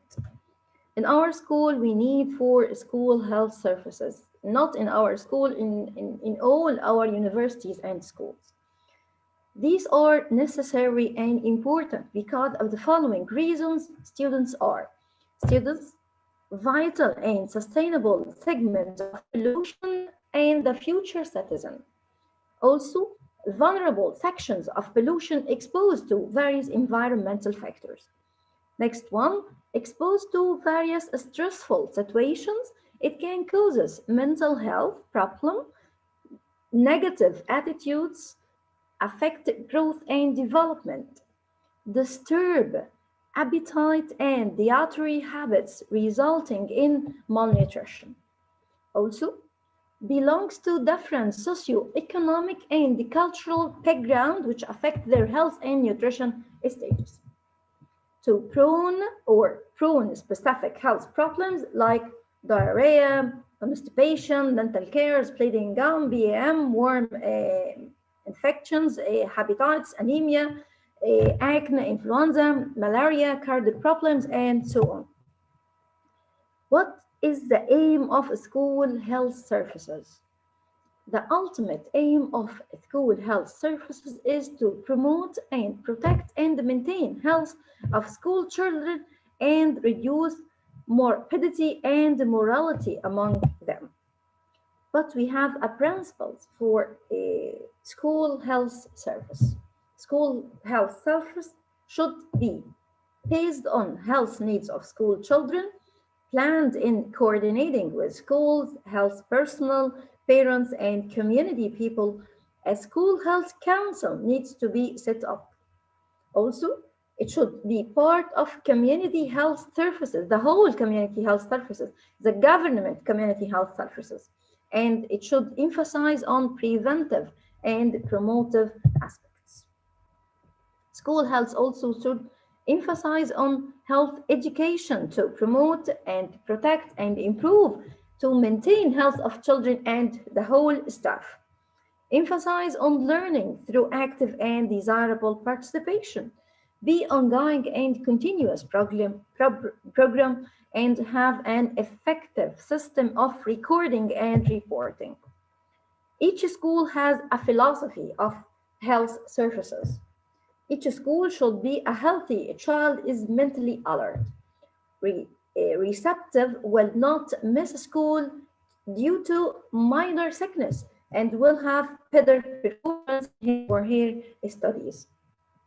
Next one, health is not just freedom from sickness or infirmity, but the realization of the full potential of the child, which has physical, mental, social, and spiritual component. As I told before that, our major problem through our youth and through our children, mental problem, mental and emotional problem health. Next one, and number 3, prevention is better than cure. Prevention is better than cure, and interventions when health breaks down are costly and time consuming. School health service will help identify any deviation from normal growth and development at any health problem, so that timely therapeutic, corrective, and rehabilitative action can be taken to improve and maintain health and continue study. Next one, while early diagnosis and promote and adequate treatment is of a great importance, follow-up care is equally important for effective school health services. Rehabilitation of physically, mentally handicapped children can be done and must receive adequate attention. Health knowledge and skills learned not only will benefit the child, but also it will benefit the whole school or the whole university, the parents, family, and community. We have a question also here. What is the component of school health services? School health services will contain, number 1, health promotive and protective services. Wholesome school environment, maintenance of personal hygiene. Number 3, nutritional services, physical recreational activities, promotion of mental health, health education, and immunization. Let's talk about therapeutic services. Number 1, health appraisal and treatment and to follow up, first aid and emergency care, specialized health services. Rehabilitative services will be care of the handicapped children or youth. School health records.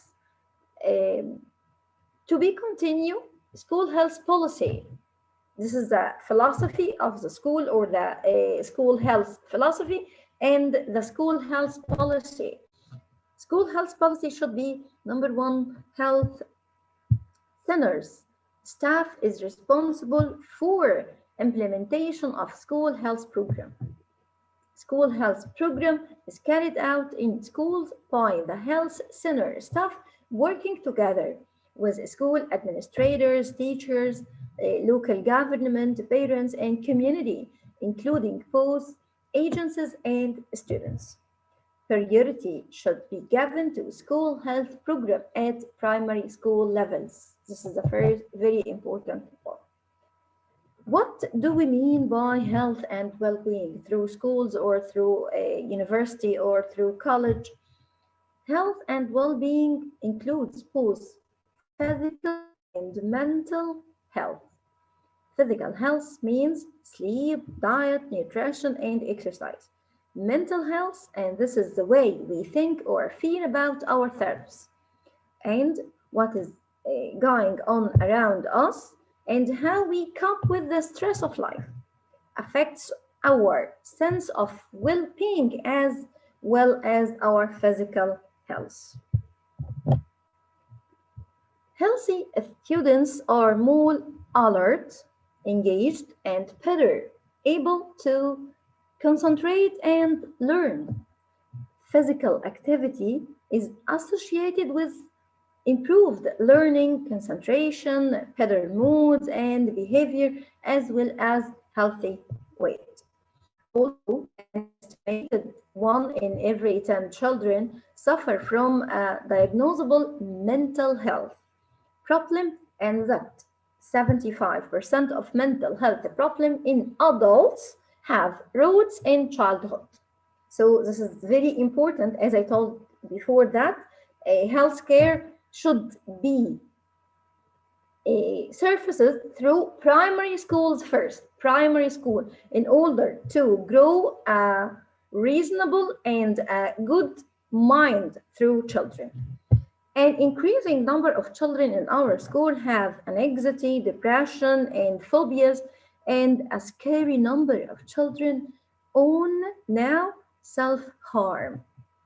Worse still, these disorders now manifest at earlier ages than ever before. So, good mental and physical health is vital for learning and living a fulfilling life. Nature or nutrition. The nature versus nurture debate. Is a child fate in terms of their learning or intelligence and physical and mental health already predetermined before they are even born?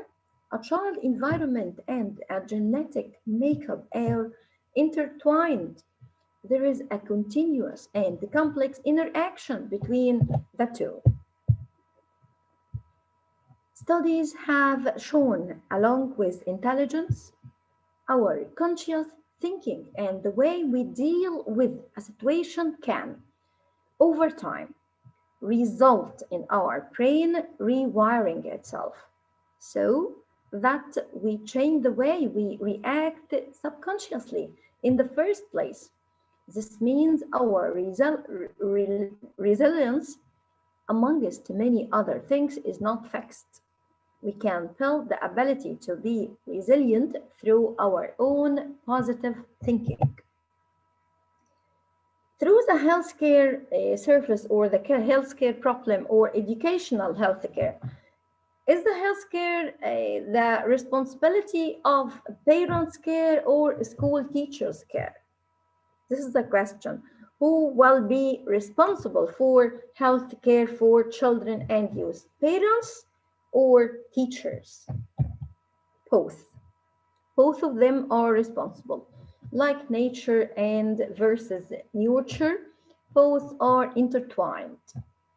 What you do at home and what you do at school will shape how they face life now and in the future. What are the main purpose of learning in health and well-being? Learning, sorry, learning in health and well-being ensures that children and young people develop the knowledge and understanding, skills, capabilities, and attributes which they need for mental, emotional, social, and physical well-being now and in the future. Childhood and adolescence are critical periods for developing attitudes, skills, and knowledge for living a healthy life. School inform choices and deepen, sharpen understanding of what constitutes good health choice. What will be aspects of school health service? Health appraisal of school children and school personnel, remedial measures and follow-up, as we told before, prevention of countable disease, health school environment, and nutritional service. First aid and emergency care, mental health, dental health, eye health, health education, education of handicapped children, proper maintenance and use of school health records. By the way, we have 8 components of health education.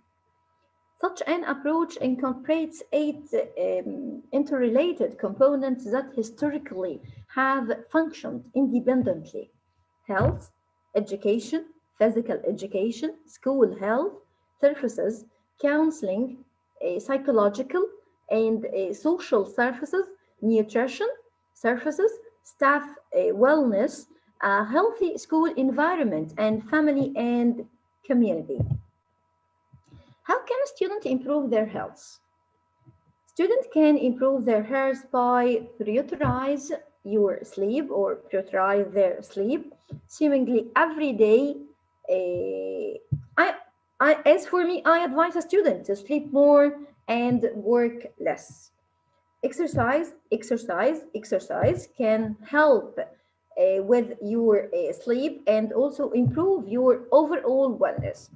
Eat a balanced diet. Conclusion for this part: because the health of student is inextricably linked to the educational achievement, it's critical that school promote health. A comprehensive, well-coordinated school health program can promote the optimal physical, emotional, social, and educational development of a student. And also, what can school do to promote better health in school? This is the responsibility of school and parents, as I told before. School should implement a comprehensive physical activity program with quality physical education as the cornerstone. Children and teenagers should participate in at least 60 minutes of physical activities every day. Physical education classes, races, and the encouragement of walking and bicycling to school can all be a part of this. What is fresh approach to school health program? Fresh. The word fresh. By the way, fresh.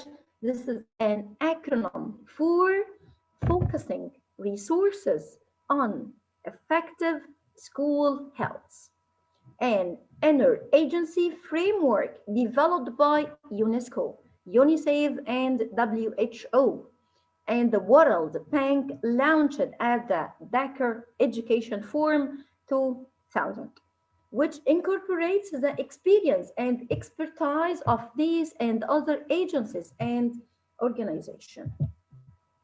Comprehensive school health program. The health and well-being of children and youth must be a fundamental value of society.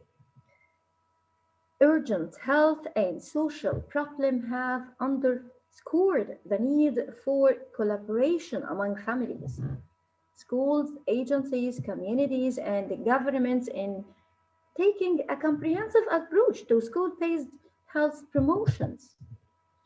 Health scientists have established that 50% of premature illness, injury, and death is due to unhealthy lifestyle.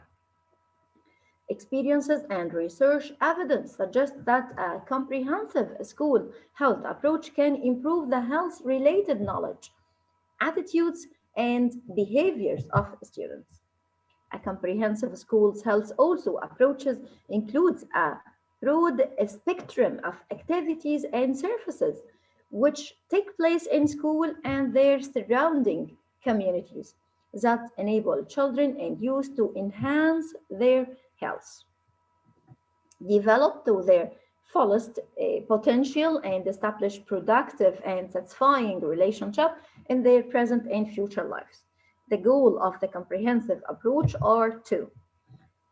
It's also recognized, however, that other major determinants of health status, such as agency, the health care delivery system, and socioeconomic, cultural, and environmental factors, require a multifaceted approach to the maintenance and improvement of health status to promote health and wellness, to prevent specific disease or disorders and injury, to prevent high risk social behavior, and intervene to assist children and youth who are in need or at risk, help support those who are already expecting special healthcare needs, promote positive health and safety behavior.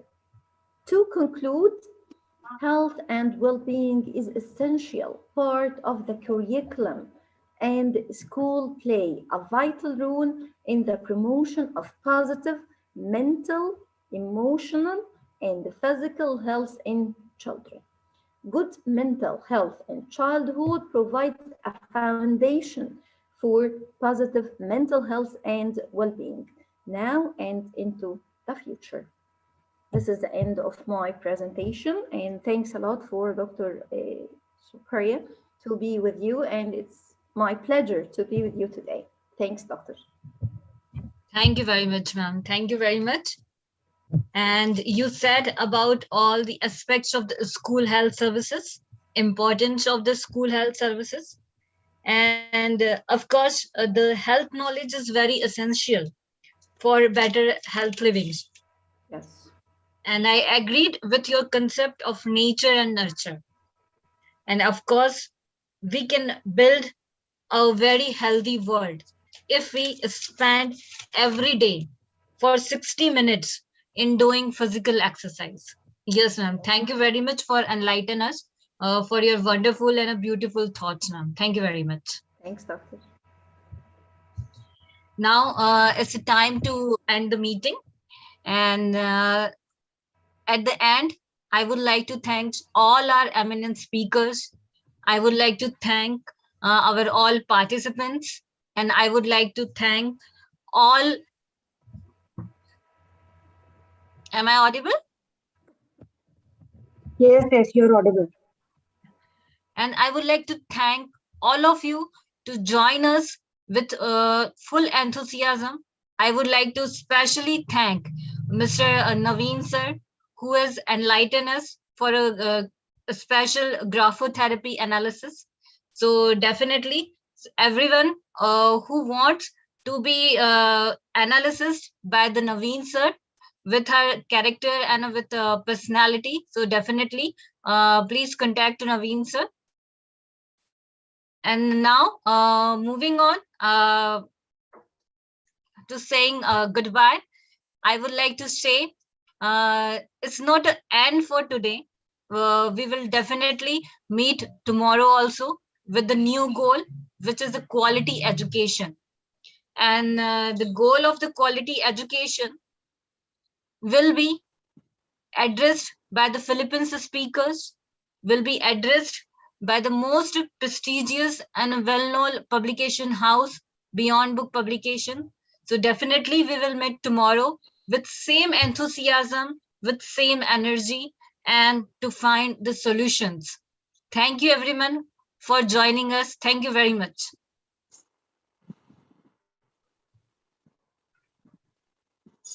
Thank you, Dr. Supriya. Thank you. Thank you, very Sushant sir, for joining us. Thank you, Shama ma'am, for joining us. And from Thank you Canada. for having us. Yeah, thank you very much. Thank you very much, Raman ma'am. Thank you very much.